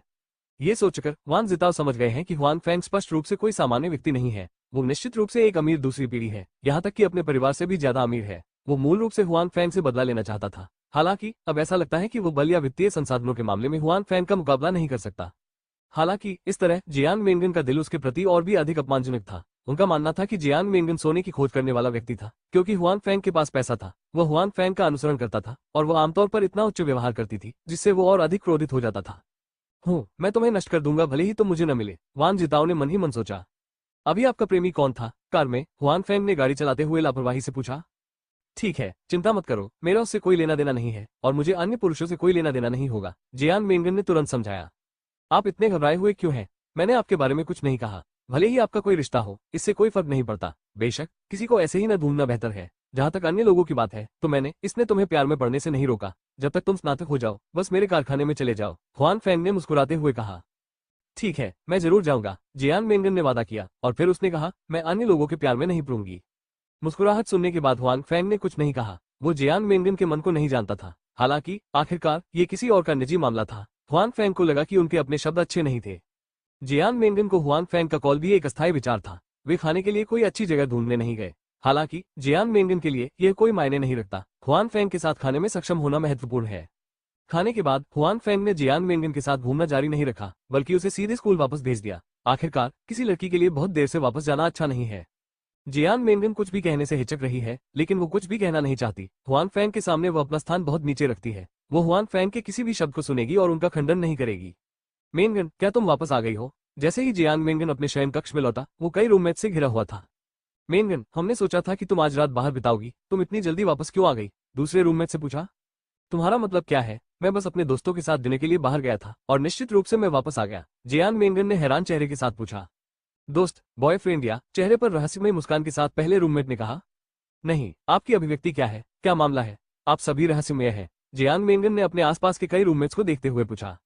क्या आप आज किसी ऐसे व्यक्ति के साथ बाहर जा रहे हैं जो स्पोर्ट्स कार ड्राइवर है? जियान मेंगन ने हुआन फैंग की कार के बारे में सोचा, सिर हिलाया और कहा, हाँ, तुम्हें कैसे पता? न केवल हम जानते हैं, बल्कि अब स्कूल में कई लोग जानते हैं कि हमारे स्कूल के फूल जियान दा को आज एक रहस्यमय अमीर आदमी ने उठा लिया था। स्कूल के इंटरनेट पर किसी ने कहा कि उस अमीर आदमी ने आपकी देखभाल की थी और यह कि आप आमतौर पर शुद्ध और शुद्ध हैं। पहली लड़की ने कहा और कहा, उसके चेहरे पर गुस्से की अभिव्यक्ति दिखाई दी। जियान मेंगन के रूममेट के रूप में वे जानते थे कि वो उस तरह की भौतिक लड़की नहीं थी, ऐसी अफवाह थी। निस्संदेह वे क्रोधित थे। वे लोग बहुत घृणित हैं, वे आपका इतना अपमान कैसे कर सकते हैं? एक अन्य रूममेट ने कहा, लेकिन ड्रीम हान, तुम भी हो, तुम्हारा एक प्रेमी है और हम तुम्हें नहीं देखेंगे?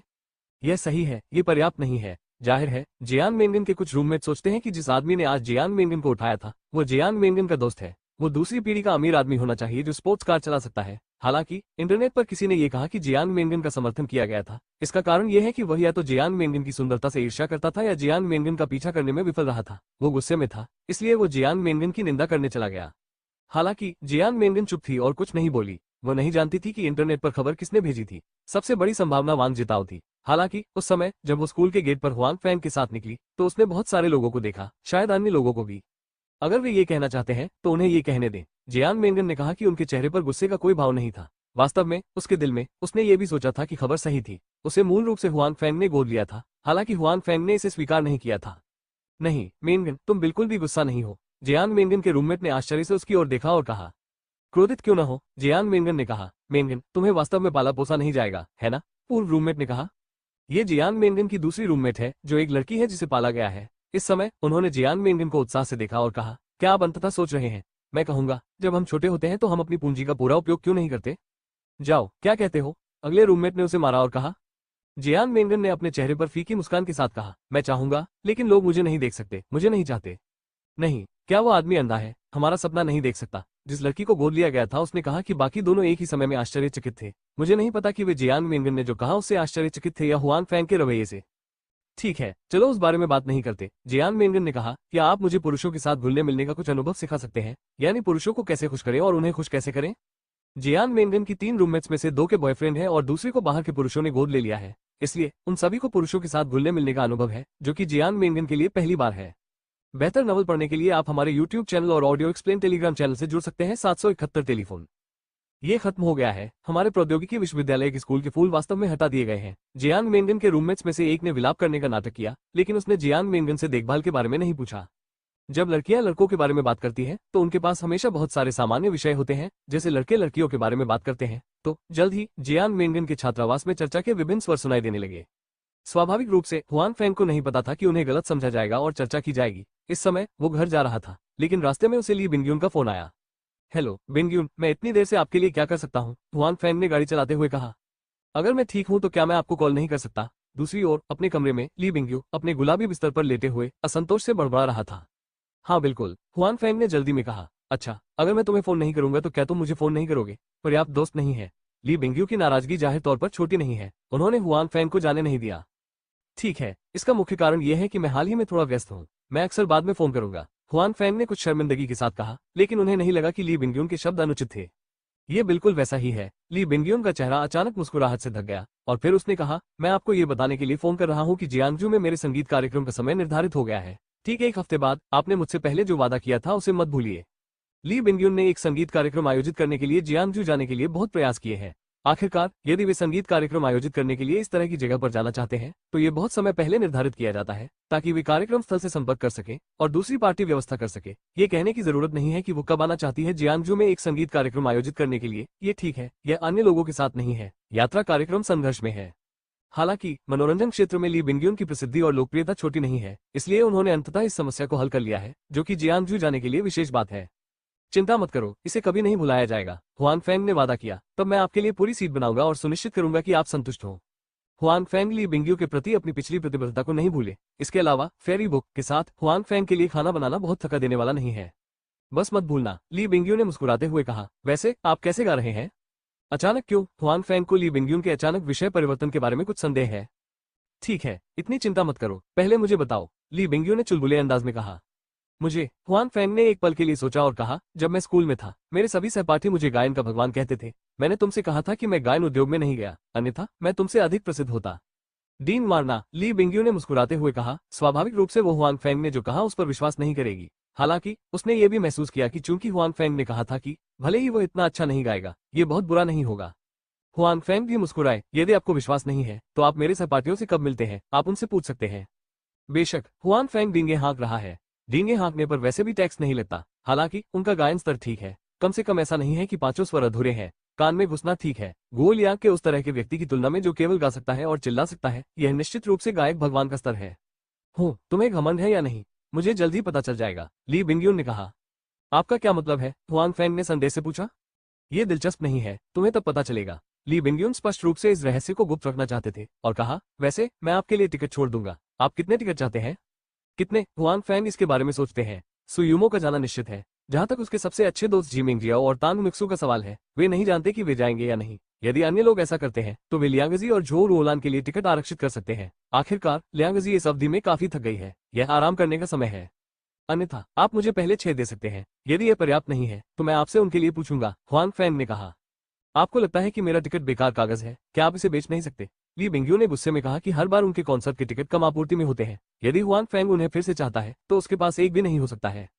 हुआन फैंग थोड़ा शर्मिंदा था, तब उन्हें याद आया कि वो एक बड़े स्टार है और उन्हें टिकट बेचने की चिंता नहीं है। मैं तुम्हें 10 दूंगा, यदि यह पर्याप्त नहीं है तो कोई रास्ता नहीं है, ली बिंगयून ने कहा।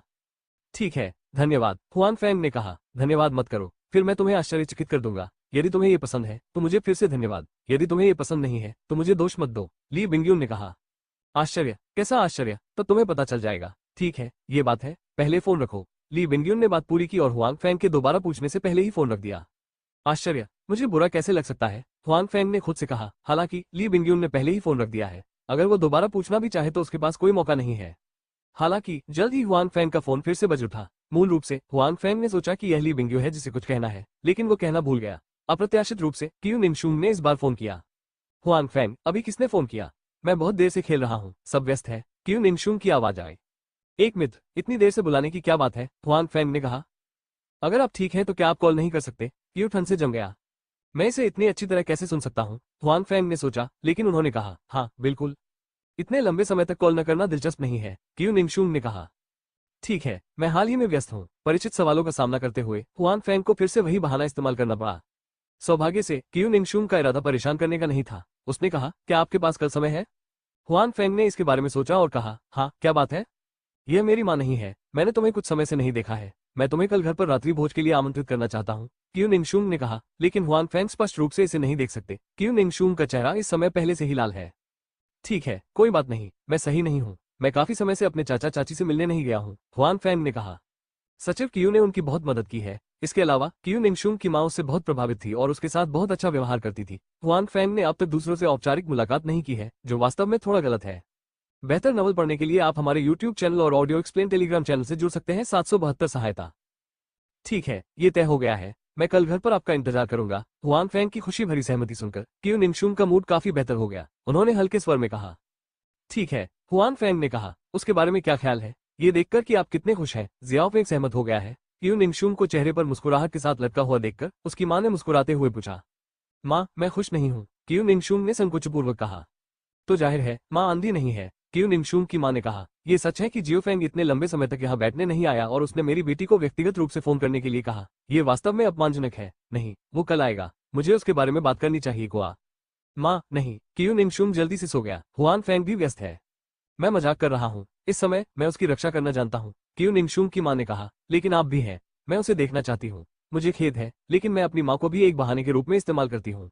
माँ, मेरे पास यह नहीं है, आप बस उसे देखना चाहती हैं, क्यू निंगशुंग ने कहा। दूसरे शब्दों में, मुझे आपसे तुरंत कॉल करने की उम्मीद नहीं थी, क्यू निंगशुंग की मां ने गुस्से में कहा। क्यू निंगशुंग शर्म से मुस्कुराया क्योंकि हुआन फेंग कल दरवाजे पर आ रहा है और वो अच्छे मूड में है। वैसे पिताजी वापस क्यों नहीं आए? क्यू निंगफ्रॉस्ट ने पूछा। सामाजिक मेलजोल, क्यू निंगशुंग की मां ने कहा। जब से तुम्हारे पिता सचिव बने हैं वो बहुत व्यस्त है। मां, शिकायत मत करो, मुझे लगता है कि पिताजी पहले से अधिक ऊर्जावान है। भले ही वो अधिक व्यस्त हो, फिर भी वे अधिक खुश हैं, क्यू निंगशुंग ने कहा। ठीक है, ऐसा मत कहो, तुम्हारे पिता के भी वापस आने की उम्मीद है। मैं उनके लिए वे कप सूप लाऊंगा, क्यू निंगशुंग की मां ने कहा। क्यू निंगशुंग ने अपनी मां की ओर देखा और मुस्कुराया। हालांकि उसकी मां को शिकायत थी कि उसके पिता अधिक व्यस्त रहते हैं, फिर भी वो बहुत चिंतित रहता था। उसी समय की प्रांत में नंबर 2 व्यक्ति के घर पर पेन चेंगफू एक विनम्र मुस्कान के साथ की प्रांत में शक्तिशाली व्यक्ति के साथ बात कर रहे हैं और हंस रहे हैं। जियो पेंग, ये तुम्हारी गलती है। मैं इतने लंबे समय से कीशिंग में हूँ और मुझे नहीं पता कि मैं अपने चाचा से कैसे मिलूं। नंबर 2 पेंग चेंगफू को देखकर मुस्कुराया और कहा कि हालांकि उसका मुंह उसके लिए अजीब था, लेकिन उसके चेहरे पर बिल्कुल भी गुस्सा नहीं था। यह मेरी गलती है, मैं लंबे समय से अपने चाचा से मिलने जाना चाहता था। हालांकि मुझे करने के लिए बहुत सारे काम हैं। मामला सुलझने के बाद ही मैं यहाँ आया हूँ, पेंग चेंगफू ने क्षमा मांगते हुए कहा। अगर आपको कोई कठिनाई है तो आप मेरे पास क्यों नहीं आते? आपका स्वागत है। नंबर 2 ने नाराज होने का नाटक किया। नंबर 2 स्वाभाविक रूप से पेन चेंगफू की पृष्ठभूमि को जानता है और पेन परिवार के साथ उसका रिश्ता बहुत करीबी है। जब वो वर्तमान स्थिति तक पहुंचने में सक्षम हो गए तो पेन परिवार ने भी प्रयास किए, इसलिए खुद को बाधित किए बिना पेन परिवार के वंशजों की मदद करना असंभव नहीं है। कठिनाई कुछ भी नहीं है, लेकिन मुझे हाल ही में एक चीज मिली है। जैसा कि आप जानते हैं, मैं शराब के बिक्री एजेंट के रूप में काम करने के लिए किंगडाओ प्रांत में आया था। नतीजतन हाल ही में मुझे पता चला कि वहां अयोग्य उत्पादन वाली एक वाइनरी थी। उत्पादन में न केवल घटिया बल्कि छिपा हुआ खतरा भी था, पेन ने कहा।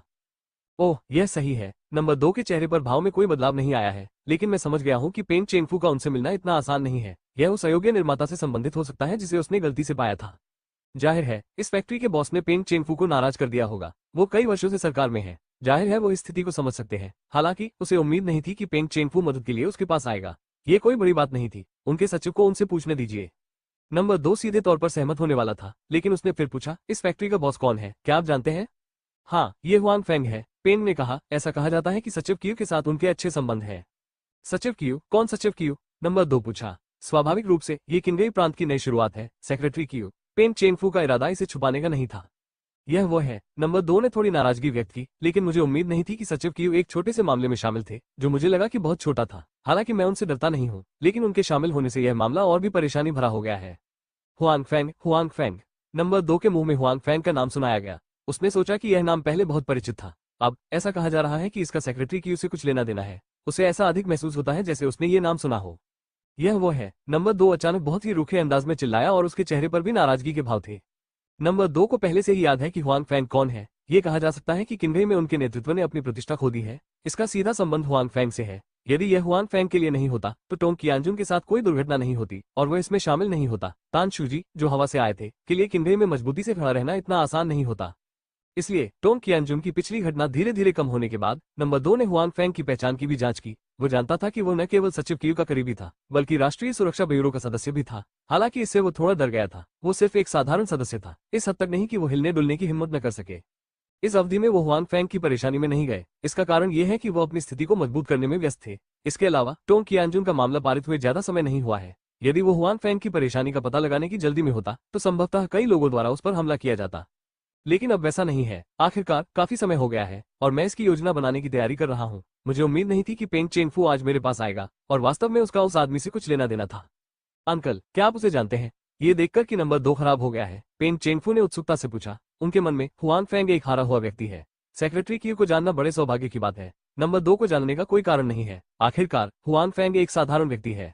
हाँ बिल्कुल, नंबर 2 ने खराब स्वर में कहा। ठीक है, मुझे ये पता है। ऐसे बेईमान कारोबारियों को हमारी सरकार कड़ी सजा देगी। ये स्पष्ट है कि नंबर 2 और हुआंग फेंग के बीच संबंध अच्छे नहीं है। हालांकि पेंग चेंगफू भ्रमित है, वो नंबर 2 के बारे में बात नहीं करना चाहता है, इसलिए वो कोई और प्रश्न नहीं पूछता है। बहरहाल उनके यहाँ आने का मकसद पूरा हो गया है। यदि नंबर 2 हिलता है तो हुआंग फेंग मर जाएगा। बेहतर नवल पढ़ने के लिए आप हमारे यूट्यूब चैनल और ऑडियो एक्सप्लेन टेलीग्राम चैनल से जुड़ सकते हैं। 773 व्यवस्थाएं। चाहे वो पेंग चेंगफू हो या नंबर 2, हुआंग फेंग को जानना खत्म हो गया है। वे दोनों जानते हैं कि हुआंग फेंग और सचिव क्यू के बीच कुछ संबंध है। हालांकि आखिरकार वे एक दूसरे को लंबे समय से नहीं जानते हैं और रिश्ता बहुत कठिन नहीं होना चाहिए। इसलिए उनमें से कोई भी यह नहीं सोचता कि सचिव क्यू हुआंग फेंग की खातिर उनके साथ लड़ेंगे।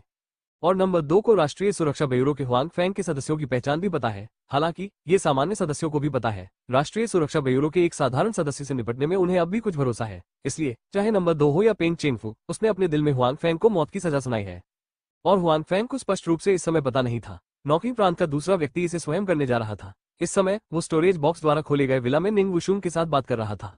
बड़े भाई हुआंग, इससे पहले कि आप मुझे उन परफ्यूम, लिपस्टिक और अन्य सौंदर्य प्रसाधनों को लाने दें जो बहुत लोकप्रिय है, क्योंकि अतीत की संख्या सीमित है, इसलिए बहुत कम समय में वे बिक गए हैं और घर पर अभी भी बहुत से लोग हैं, आरक्षण कराओ। निंग वुशुंग ने उत्साहित चेहरे के साथ हुआंग फेंग से कहा। पहले हुआंग फेंग ने उसे अपने जीवन में कुछ इत्र और अन्य सौंदर्य प्रसाधनों को अपनी दुनिया में लाने की अनुमति दी। उसे लाल लाल होने की उम्मीद नहीं थी। वो दूसरों के बारे में नहीं बल्कि अपने बारे में बात करती थी। उसे भी वे चीजें बहुत पसंद थी।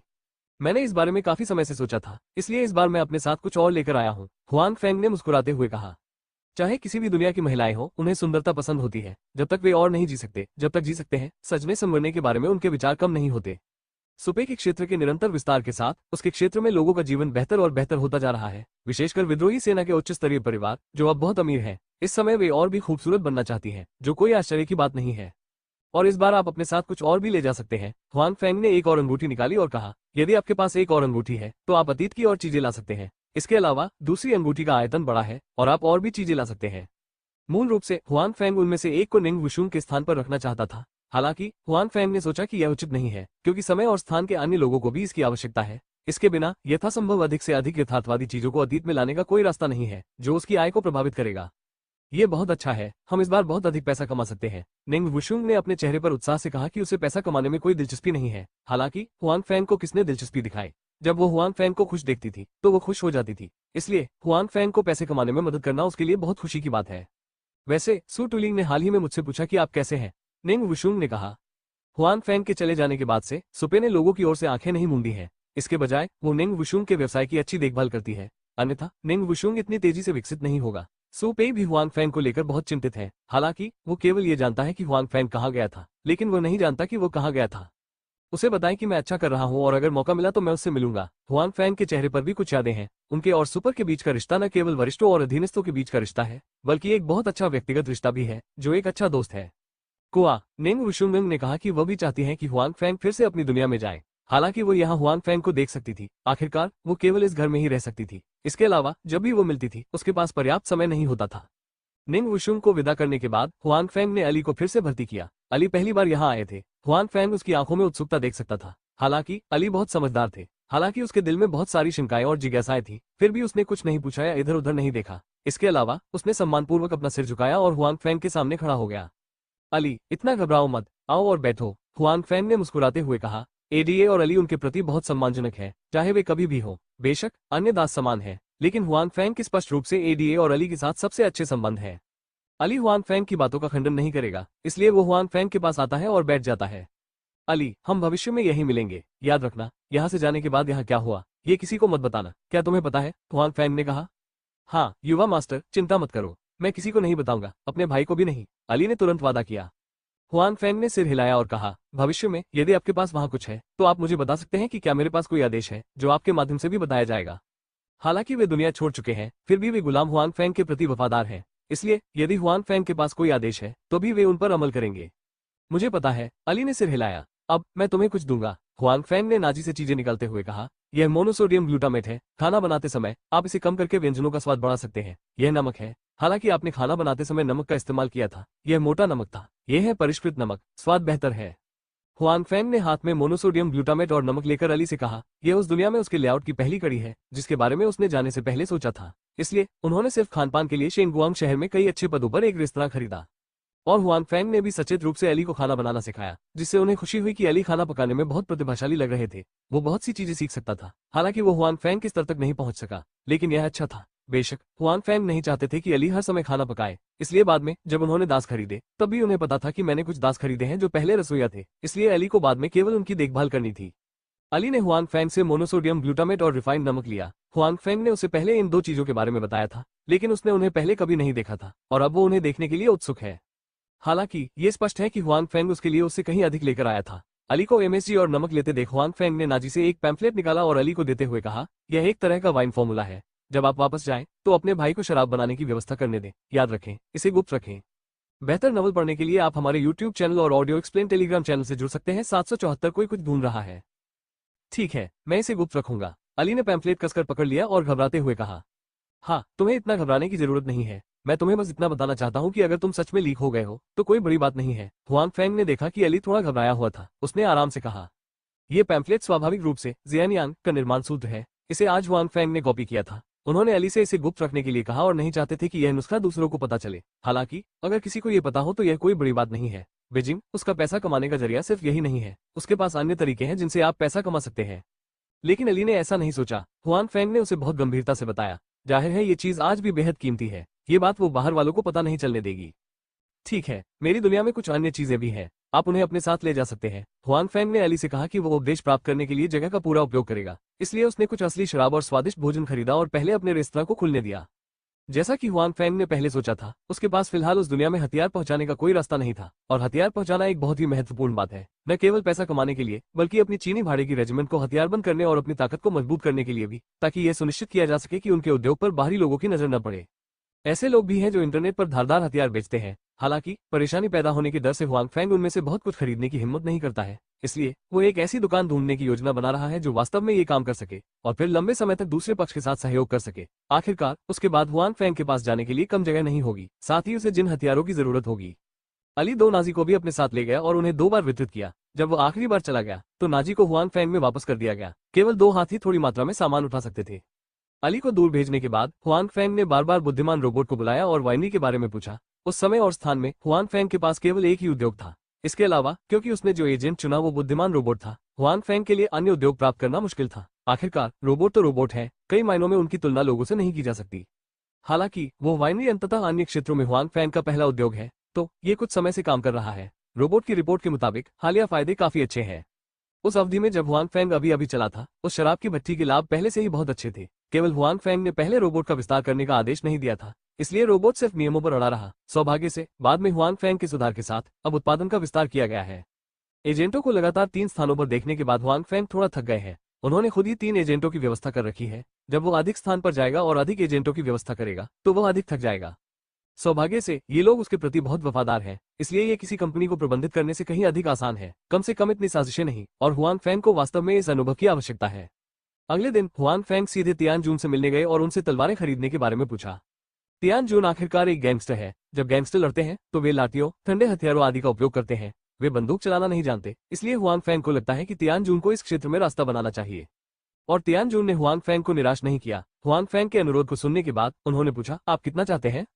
जितना ज्यादा उतना अच्छा, हुआंग फैंग ने कहा कि उस समय और स्थान में हालांकि उनके पास केवल 3000 भाड़े के सैनिक रेजिमेंट थे, लेकिन जब इन हथियारों को वहां पहुंचाया जाता था तो वो बहुत पैसा कमा सकते थे, क्योंकि वहां बहुत सारे भाड़े के सैनिक थे और उन लोगों को स्पष्ट रूप से इसकी बहुत आवश्यकता थी, और वे समय और स्थान दोनों के बीच हथियार विक्रेता बन सकते हैं। उसी समय हुआंग फैंग भी भविष्य के लिए तैयारी कर रहा है और वो निश्चित रूप से बाद में कुछ ठंडे हथियारों के युग में जाएगा। आधुनिक ठंडे हथियारों का उत्पादन स्तर कई बार उन ठंडे हथियारों के समय और स्थान से अधिक होता है, इसलिए हुआंग फैंग को इस बात की चिंता नहीं है कि उनके हथियार बेचे नहीं जा सकते। ठीक है, मैं इसे तुम्हारे लिए खरीदूंगा। हालांकि मैं उत्सुक हूं कि हुआंग फैंग ने इतनी सारी तलवारें क्यों खरीदी। हालांकि तियानजून ने निर्यात के बारे में नहीं पूछा। कई बार कुछ ऐसे प्रश्न पूछना अच्छा नहीं होता जो उसे नहीं पूछना चाहिए। हुआंग फैंग अभी भी तियानजून से बहुत संतुष्ट है। तियानजून के बाहर आने से उनके हथियार व्यवस्थित हो जाएंगे और उनकी चीनी भाड़े की रेजिमेंट अधिक शक्तिशाली हो जाएगी। वो अकेले अपने कनिष्ठ 5 पर निर्भर नहीं रहेगा। हालांकि हुआंग फैंग का अच्छा मूड लंबे समय तक नहीं रहा, इसलिए उन्हें शराब की भट्टी से एक फोन आया जिसमें कहा गया कि उद्योग और वाणिज्य और अग्नि नियंत्रण जैसे कई सरकारी विभागों के लोग थे जो कारखाने में आए थे और बंद करना चाहते थे उनका कारखाना। अपने माथे पर शिकन के साथ हुआंग फैंग को अचानक महसूस हुआ कि कुछ आसान नहीं था। वो मैदानी सेना की ओर मुड़ा और बोला, हाल ही में क्या दोनों व्यक्तियों के बीच कोई असामान्यताएं हुई है? तियानजून को स्वाभाविक रूप से पता था कि हुआंग फैंग ने पेंग चेंगफू और कय तियान से पूछा था और कहा, मेरे लोगों ने पाया कि पेंग चेंगफू कल रात प्रांतीय पार्टी समिति के प्रांगण में गए थे और वे नहीं जानते कि किसे देखना है। हुआंग फैंग ने सिर हिलाया। ऐसा लगता है कि पेंग चेंगफू, जो शाही राजधानी से आया था, इस घटना के लिए फिर से जिम्मेदार था। उसके बाद हुआंग फैंग तुरंत शराब की भट्टी में पहुंचे। शराब की भट्टी ने आधिकारिक तौर पर उत्पादन शुरू कर दिया। उन्होंने कुछ डीलर्स के साथ एग्रीमेंट साइन किया है। अगर इस वक्त इसे बंद कर दिया गया तो नुकसान काफी होगा।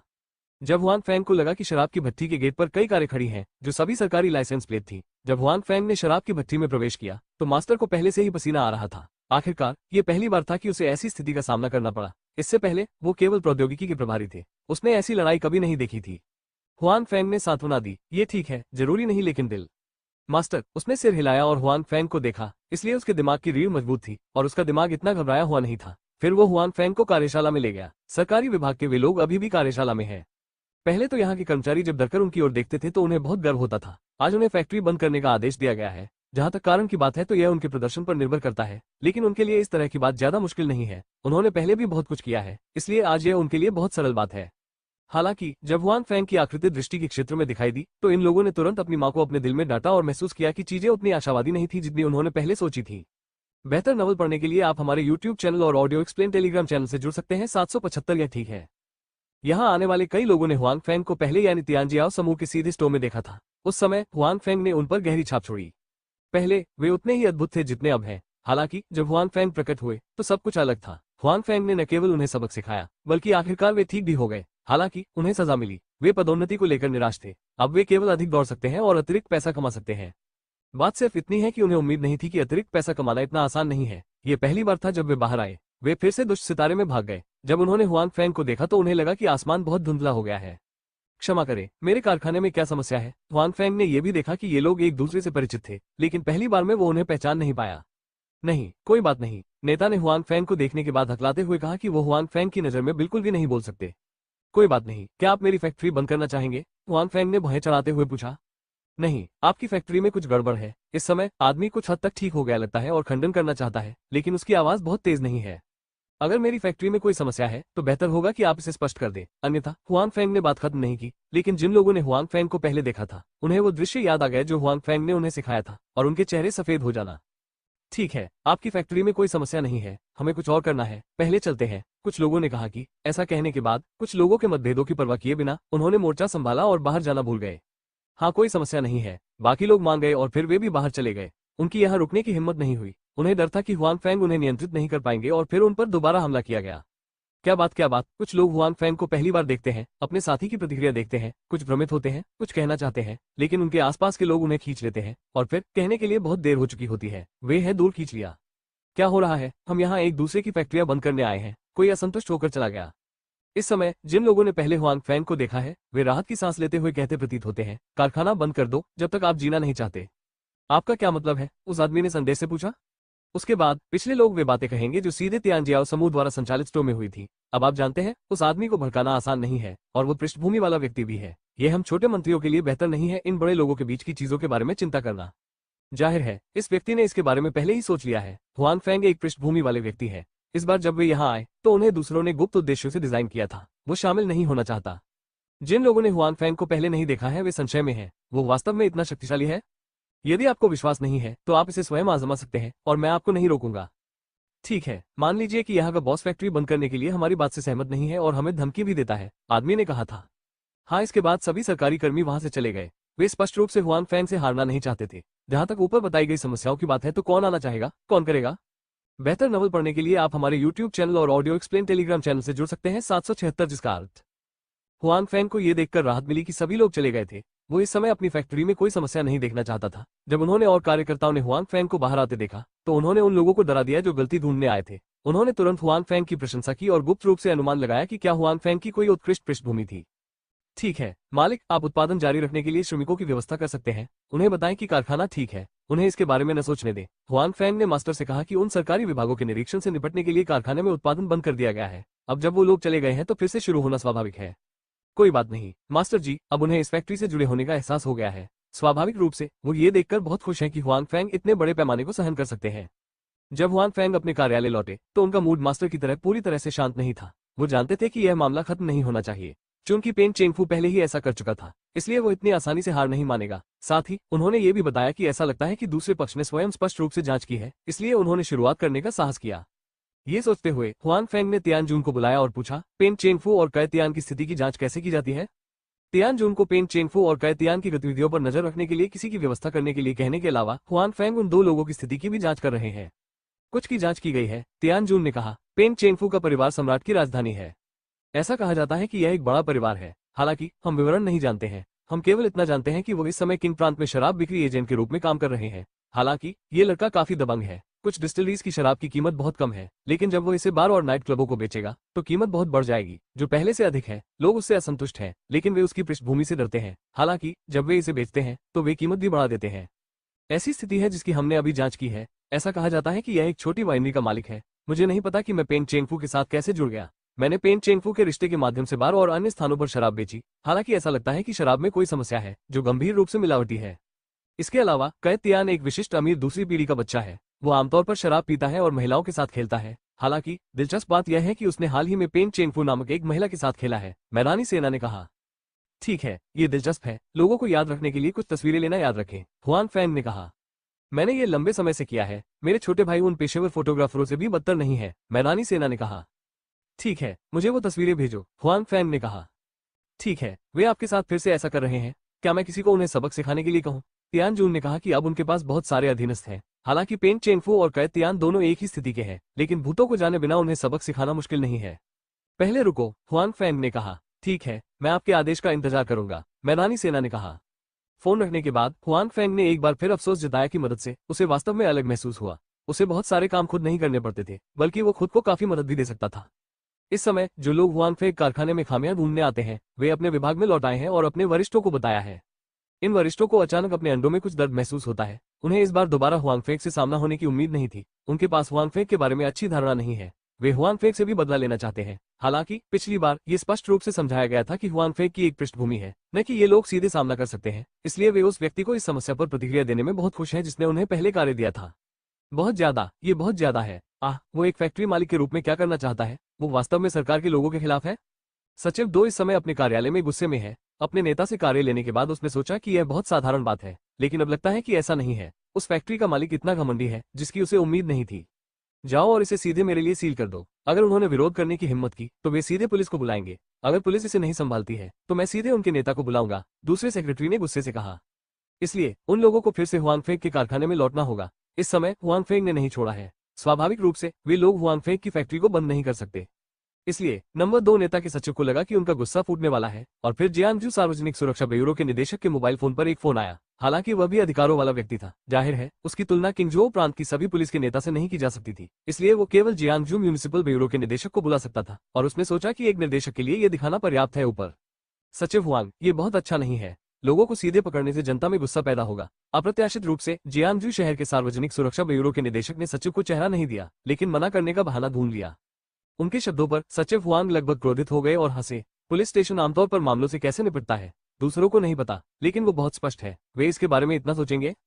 उस फैक्ट्री के बॉस डायरेक्टर वान सरकारी विभागों के आदेशों को लागू करने से इनकार करते हैं। ये गैरकानूनी है, आप उन्हें वापस ले सकते हैं। सचिव हुआंग को अपने दिल में गुस्सा सहना पड़ा और कहा, आखिरकार उन्हें अभी भी काम करने के लिए दूसरे पक्ष की जरूरत है। क्या सचिव हुआंग का यही मतलब है? यह नेतृत्व का यही मतलब है? निदेशक वांग ने कहा। क्या फर्क है? कोई फर्क नहीं पड़ता कि इसका मतलब कौन है। आदमी वापस आ जाएगा। ये थोड़ा कठिन हो सकता है, निदेशक वांग ने कहा। सही समय पर पुलिस स्टेशन के सभी लोगों को बाहर भेज दिया गया है, अन्यथा। सचिव हुआंग, एक क्षण रुके। वैसे भी उस आदमी का कारखाना वहां है और वह भाग नहीं जाएगा। जब पुलिस अधिकारी वापस आए मैं उन्हें जाने दूंगा।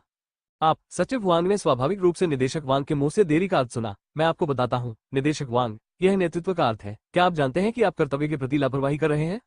मैं इसमें कुछ मदद नहीं कर सकता। नहीं पुलिस अधिकारी, निदेशक वांग ने कहा। हालांकि चूंकि नेतृत्व का यही अर्थ है, मैं कुछ पुलिस अधिकारियों से वापस आकर पहले इस समस्या को हल करने के लिए कहूंगा। यह बिल्कुल वैसा ही है, सचिव वांग ने कहा। हालांकि निदेशक वांग ने अपना फोन रखने के बाद सचिव कियू को फोन किया और वही कहा जो सचिव वांग ने कहा था। बेहतर नॉवल पढ़ने के लिए आप हमारे YouTube चैनल और ऑडियो एक्सप्लेन टेलीग्राम चैनल से जुड़ सकते हैं। 777 प्लेटफॉर्म। ठीक है, मैं समझ गया, मैं इससे निपट लूंगा। पहले पुलिस के पास मत जाओ। निदेशक वांग की रिपोर्ट सुनने के बाद सचिव कियू ने कहा। ठीक है, बिना किसी हिचकिचाहट के, निदेशक वांग ने कहा। जाहिर है वो नंबर 2 की तुलना में सचिव कियू के आदेश को सुनने के लिए अधिक इच्छुक थे। सचिव कियू ने फिर हुआंग फेंग को बुलाया। हुआंग फेंग, यह मैं हूँ। सचिव कियू, क्या हो रहा है? हुआंग फेंग पेंग चेनफू के आवास की ओर जा रहा है। मैंने सुना है कि आपकी फैक्ट्री थोड़ी परेशानी में है, सचिव कियू ने कहा। ठीक है, हाँ, सुबह सुबह सरकारी विभाग के कुछ लोगों का कहना है कि मेरी फैक्ट्री अयोग्य है और इसे बंद करना चाहते हैं। सचिव कियू के लिए हुआंग फेंग ने इसे नहीं छिपाया। क्या आपके कारखाने में कोई समस्या है? सचिव कियू ने पूछा। सचिव कियू, मैं आपको आश्वस्त कर सकता हूं कि कोई समस्या नहीं है। चाहे पर्यावरण संरक्षण या सुरक्षा की बात हो, मेरी फैक्ट्री ने अच्छा काम किया है, हुआंग फेंग ने वादा किया था। सचिव कियू ने सिर हिलाया। हुआंग फेंग के सीवेज ट्रीटमेंट प्लांट से पहले वो 2 बार वहां गया था। इन पहलुओं में उन्होंने वास्तव में इसे बहुत महत्व दिया, प्रांत के अन्य उद्यमों की तुलना में बहुत बेहतर। यदि हुआंग फेंग के संयंत्र में समस्या है तो अन्य कारखानों को अयोग्य घोषित कर दिया जाएगा। यही बात उसकी शराब की भट्टी के बारे में भी सच है। ठीक है, तैयार हो जाओ, 1 घंटे में मैं तुमसे मिलने आऊंगा, सचिव कियू ने कहा। कोई बात नहीं, हुआंग फेंग ने कहा कि वो जानते थे कि सचिव कियू मंच पर उनकी मदद कर रहे थे। हुआंग फेंग सचिव कियू के व्यवहार के लिए बहुत आभारी थे। इस समय सचिव कियू भी अपने कारखाने का निरीक्षण करने गए। यानी दूसरों को साफ साफ कहना है कि यह फैक्ट्री मेरे लिए अच्छी है। यदि आप उसे मुसीबत में देखना चाहते हैं तो आपको इसके बारे में सावधानी से सोचने की जरूरत है। हुआंग फेंग को अपनी फैक्ट्री पर भरोसा है, इसलिए वो सेक्रेटरी कियू के पढ़ने से नहीं डरते। हुआंग फेंग का फोन रखने के बाद सचिव कियू ने अपने सचिव से कहा, मेरे लिए बचपन में जियानियांग शराब की भट्टी का दौरा करने की व्यवस्था करें। लेकिन सचिव, जब आप बच्चे थे तब भी आपकी एक बैठक होती थी, सचिव ने चेतावनी दी। धकेल दिया, सचिव कियू ने कहा। मैं देखता हूँ, मैं अभी इसकी व्यवस्था करता हूँ। सचिव ने यह भी समझा कि सचिव कियू के दिल में हुआंग फेंग का स्थान बहुत ऊंचा था। उसके लिए वो अपनी कार्य व्यवस्था को अस्थायी रूप से बदलना पसंद करेगा। दूसरी ओर हुआंग फेंग ने पेंग चेंगफू के आवास की ओर प्रस्थान किया। वो स्थान ढूंढने कठिन नहीं है जहां वो रहता है। वो आदमी बहुत हाई प्रोफाइल है, भले ही वो कोई शाही राजधानी न हो। इसके अलावा तियानजून के लोग पहले से ही उसकी निगरानी करते रहे हैं, इसलिए अब हुआंग फेंग के लिए उसके आवास पर जाना बहुत आसान है। हालांकि पेंग चेंगफू के आवास के आसपास निगरानी है, लेकिन इससे हुआंग फैंग को ज्यादा परेशानी नहीं होगी। वो आसानी से पेंग चेंगफू के आवास में घुस जाता है और फिर सियाई तियान के बारे में भी तस्वीरें कमरे में रख देता है जो तियान जून ने उसे भेजी थी। फिर हुआंग फैंग चला जाता है। एक बच्चे के रूप में सचिव क्यू समय पर हुआंग फैंग के कारखाने के बाहर आ गए। इस समय हुआंग फैंग पहले ही वापस आ चुके थे और सचिव क्यू की प्रतीक्षा कर रहे थे। जियानियांग शराब की भट्टी आज व्यस्त है। सरकारी विभागों के लोगों की पहले भी 2 लहरें आ चुकी हैं। इस बार किंगशिंग प्रांत के अधिक शक्तिशाली लोग हैं। हालांकि इस बार दूसरा पक्ष उन्हें परेशान करने नहीं बल्कि सद्भावना के साथ आ रहा है। सचिव क्यू, यात्रा के लिए आपका स्वागत है, हुआंग फैंग ने मुस्कुराते हुए कहा। आप इसमें बहुत अच्छे हैं। क्या आप बिना एक शब्द कहे दूसरी फैक्ट्री या डिस्टिलरी खोल लेते हैं? सचिव क्यू ने मुस्कुराते हुए कहा। सचिव क्यू इस बार अकेले नहीं आए। उनके पीछे अन्य विभागों के कई लोग भी थे। आखिरकार वो कई वर्षों से किन्गई प्रांत में जड़े जमा चुका है और उसके संपर्क अभी भी मौजूद हैं। खासकर किन्गई प्रांत में एक नए उच्च पदस्थ अधिकारी बनने के बाद कई लोगों ने उनकी शरण ली और जो लोग अन्य विभागों में उनका अनुसरण करते हैं वे उन विभागों में दोष खोजने आएंगे। आखिर विभाग कोई भी हो, वो एकांगी नहीं हो सकता। यदि कोई दूसरे नेता के लिए काम करने को इच्छुक है तो स्वाभाविक रूप से कोई सचिव क्यू की बात सुनने को तैयार है। सचिव क्यू का ऐसा करना स्पष्ट रूप से हुआंग फैंग मंच की मदद कर रहा है। जो लोग पहले परेशानी में आते हैं, जब तक वे मूर्ख नहीं है, जानबूझकर परेशानी में नहीं आएंगे। सचिव क्यू के साथ आए लोग स्पष्ट रूप से समझ गए कि सचिव क्यू का क्या मतलब है। इसलिए यात्रा के दौरान उन्होंने सभी पहलुओं में सख्त आवश्यकताओं के लिए जियानियांग शराब की भट्टी की लगातार प्रशंसा की। उसी उद्योग में यह एक गति निर्धारक के रूप में काम कर सकता है। सचिव क्यू स्पष्ट रूप से संतुष्ट है। जाहिर है हुआंग फैंग के पास झूठ बोलने वाला कोई नहीं है। उनकी फैक्ट्री में कोई समस्या नहीं है। सचिव क्यू और अन्य लोगों के आगमन के साथ जो लोग सरकारी यार्ड में अच्छी तरह से सूचित हैं, वे पहले से ही जानते हैं कि जियानियांग शराब की भट्टी असामान्य है। सचिव क्यू व्यक्तिगत रूप से मंच के दूसरे पक्ष की मदद करते हैं, जबकि जो लोग परेशानी के लिए शराब की भट्टी में गए थे वे अब अधिक चिंतित हैं। उन्हें डर है कि सचिव क्यू बाद में उनकी परेशानी में आ जाएंगे और इन लोगों ने इस मामले में अब और हस्तक्षेप नहीं करने का फैसला किया है। 2 बड़े लोगों को इसके लिए अकेले लड़ने दीजिए। इसमें भाग लेने से इन आम लोगों को कोई फायदा नहीं होगा। इस समय सचिव वांग ने हुआंग फैंग को उस तरह से नहीं पकड़ा जैसा वह चाहते थे। सचिव क्यू व्यक्तिगत रूप से कारखाने में भी गए और सभी लोगों के सामने जियानियांग शराब की भट्टी की प्रशंसा की। इस समय यदि आप फिर से शराब की भट्टी में जाना चाहते हैं तो ये सचिव क्यू के खिलाफ मिंगजे का है, भले ही वो आपको इसका वजन करना होगा। इसलिए जो सचिव निश्चित नहीं था उसे मामले की सूचना दूसरे नेता को देनी पड़ी। हालांकि क्विंगशिंग का नंबर 2 भी सचिव क्यू के व्यवहार से आश्चर्यचकित है। सचिव क्यू जैसे स्पष्टवादी व्यक्ति को मंच देना कठिन है। यह आमतौर पर केवल सचिव या निम्नलिखित लोगों के लिए बाहर आने के लिए होता है, लेकिन अब सचिव क्यू वास्तव में व्यक्तिगत रूप से बाहर आ रहे हैं। ऐसा लगता है कि इस बूढ़े क्यू और उस हुआंग फैंग के बीच संबंध असामान्य है। नंबर 2 ने खुद से कहा, ठीक है, मुझे इसके बारे में पता है, पहले नीचे जाओ। तो फिर उस कारखाने की परेशानी में मत पड़ो। सचिव हुआंग ने निर्देश मांगे। क्या आपको लगता है कि जब आप उन्हें बुलाएंगे तो वे लोग जाने की हिम्मत करेंगे? नंबर 2 कहा। सचिव हुआंग ने बात नहीं की, लेकिन वो जानते थे कि वे लोग इस समय सचिव क्यू से डर गए होंगे और दोबारा नहीं जाएंगे। ठीक है, फिलहाल इस मामले को एक तरफ रख देते हैं, नंबर 2 कहा।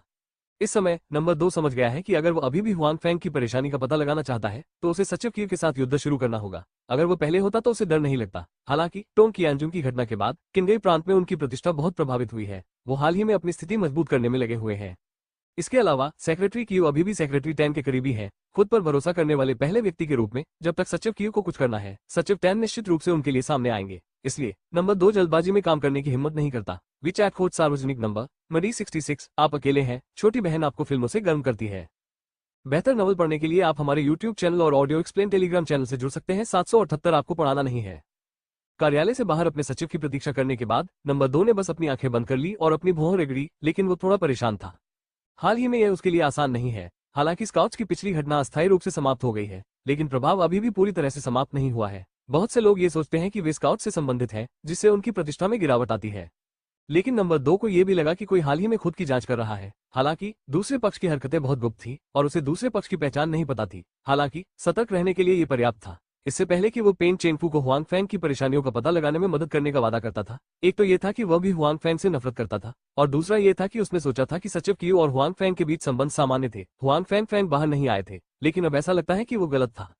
इसलिए दूसरा नेता जिसे खतरा महसूस हुआ इस समय पैसा नहीं बचाना चाहता था, इसलिए उसने हुआंग फैंग के खिलाफ अपनी कार्रवाई निलंबित कर दी। वैसे भी हुआंग फैंग का कारखाना वहां है और अन्य लोग भागेंगे नहीं। जब तक वो फिर से दृढ़ होता है और सचिव टैन और क्यूशुजी को भगाता है, तब तक किंग प्रांत अभी भी उसका अपना क्षेत्र है और उस समय हुआंग से कैसे निपटना है, फैंग ठीक है।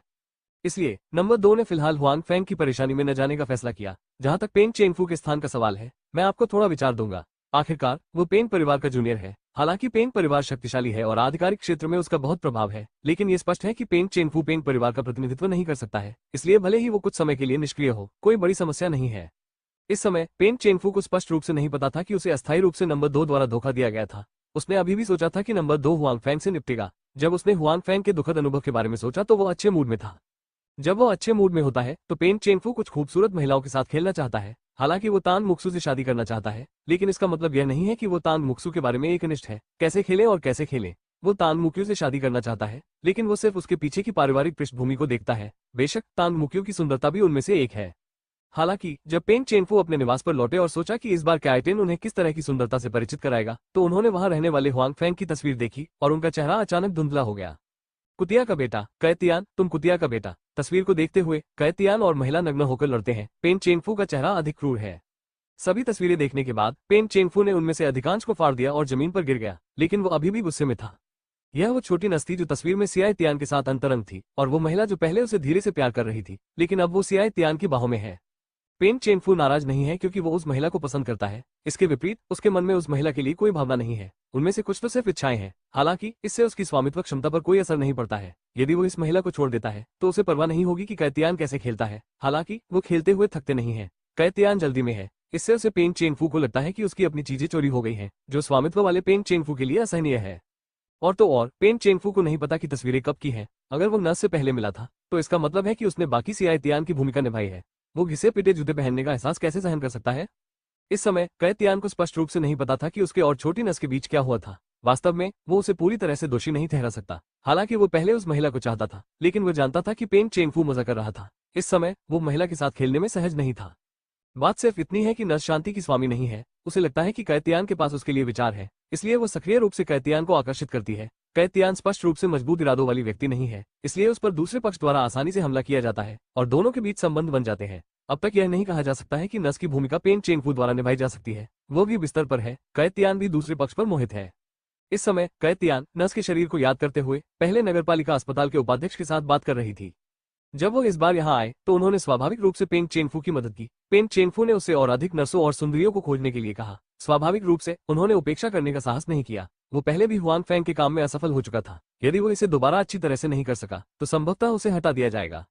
कैशाओ, ये थोड़ा मुश्किल है। ऐसा नहीं है कि मैं मदद नहीं करूंगा। मुझे पता है कि दो अन्य सुंदर और आज्ञाकारी नसों को ढूंढना इतना आसान नहीं है। हालांकि कैतियान ने जो नहीं सोचा वो ये था कि उपराष्ट्रपति पहली बार में सहमत नहीं थे, लेकिन शर्मिंदा थे। सियाई तियान इससे संतुष्ट नहीं है। आखिरकार पेन चेंगफू अब उससे असंतुष्ट है। यदि वो इसे अच्छे से नहीं कर सकता तो उसका कोई मूल्य ही नहीं है। तुम्हें क्या हो गया है? क्या तुम ये छोटा सा काम अच्छे से नहीं कर सकते? चिंता मत करो, पैसा कोई समस्या नहीं है। मैं इस पर विश्वास नहीं करता। ऐसे लोग हैं जो पैसे से प्यार नहीं करते। कैतियान ने कहा कि अतीत में उनकी कुछ महिलाओं को पैसे के कारण बर्बाद कर दिया गया था और कई थी। ठीक है, मैं कोई रास्ता ढूंढ लूंगा। कैतियान का चेहरा बहुत खराब देखकर उपराष्ट्रपति ने तुरंत प्रतिक्रिया दी। हालांकि कैतियान अभी भी असंतुष्ट था। ये किसी तरीके के बारे में सोचना नहीं है, बल्कि इसे करना है, और जितनी जल्दी हो सके। ठीक है, उपराष्ट्रपति ने कहा, ये सिर्फ कैशाओ है। आखिरी बात जो मैंने आपको बताई थी वो कैसी थी? पिछली बार क्या हुआ था? कैतियानमैन ने लापरवाही से पूछा। सियाई तियान की प्रतिक्रिया से उपराष्ट्रपति को निराशा हुई। लानत है, तुमने मुझे काम करने दिया। मैंने तुम्हारे लिए सब कुछ किया है। जो बातें मैंने तुमसे मदद के लिए मांगी थी वे तुम्हें इतनी जल्दी याद नहीं रहती। जाहिर है कैतियान को अपने मामलों की बिल्कुल भी परवाह नहीं थी और उसने मदद नहीं की। यह मुझे मिस्टर कै से मिलने में मदद करने के बारे में है। मुखर होने का कोई तरीका नहीं है। उपराष्ट्रपति केवल उनका गुस्सा सहन कर सकते हैं। ओह, मैंने अपने बूढ़े आदमी से इसके बारे में पूछा है। आप इंतजार कर सकते हैं, कोई समस्या नहीं होगी। कैतियान ने कहा कि वास्तव में उन्होंने अपने परिवार के बूढ़े व्यक्ति को इसके बारे में नहीं बताया और वो सिर्फ उपराष्ट्रपति के प्रति उदासीन नहीं है। तो कृपया हमेशा कै की मदद करें और जल्दी करें, अन्यथा मुझे डर है कि यह पद खो जाएगा, उपाध्यक्ष ने कहा।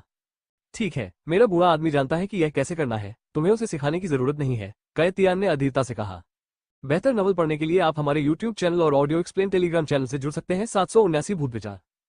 उपराष्ट्रपति पर चिल्लाने के बाद कैतियान चला गया। अस्पताल से निकलते ही वो सारी बातें भूल गए जो उपराष्ट्रपति ने उनसे कही थी। और जल्द ही कैतियान को पेन चेंगफू का फोन आया। फोन में पेन चेंगफू का लहजा इतना अच्छा नहीं था कि उसे अतीत में लेटने दिया जाए। हालांकि कैतियान भ्रमित था, उसे भी लगा कि कुछ गलत है, लेकिन उसने पेन चेंगफू के अनुरोध को अस्वीकार करने की हिम्मत नहीं की। लेकिन जब वो पेन चेंगफू के घर में दाखिल हुआ तो इससे पहले कि वो कुछ कह पाता, पेन चेंगफू ने उसके चेहरे पर थप्पड़ मार दिया। पेन शाओ, क्या बात है? कैतियान ने अपना पीटा हुआ चेहरा ढक लिया और पेन चेंगफू को संदेह से देखा। क्या बात है? अरे, तुमने मेरी औरत को हिलाने की हिम्मत कैसे की? पेन चेंगफू ने कैतियान को लात मारी और गुस्से से कहा।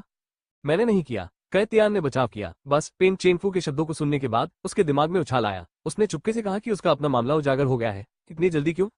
हालांकि कैतियान स्पष्ट रूप से इसे स्वीकार करने में अनिच्छुक है। क्या आप इसे स्वीकार करने को तैयार हैं? देखें कि यह क्या है। ये देखकर कि कैतियान इस समय आ गया है, पेन चेंगफू और भी अधिक क्रोधित है। उसने पिछली तस्वीरें कैतियान के चेहरे पर फेंक दी।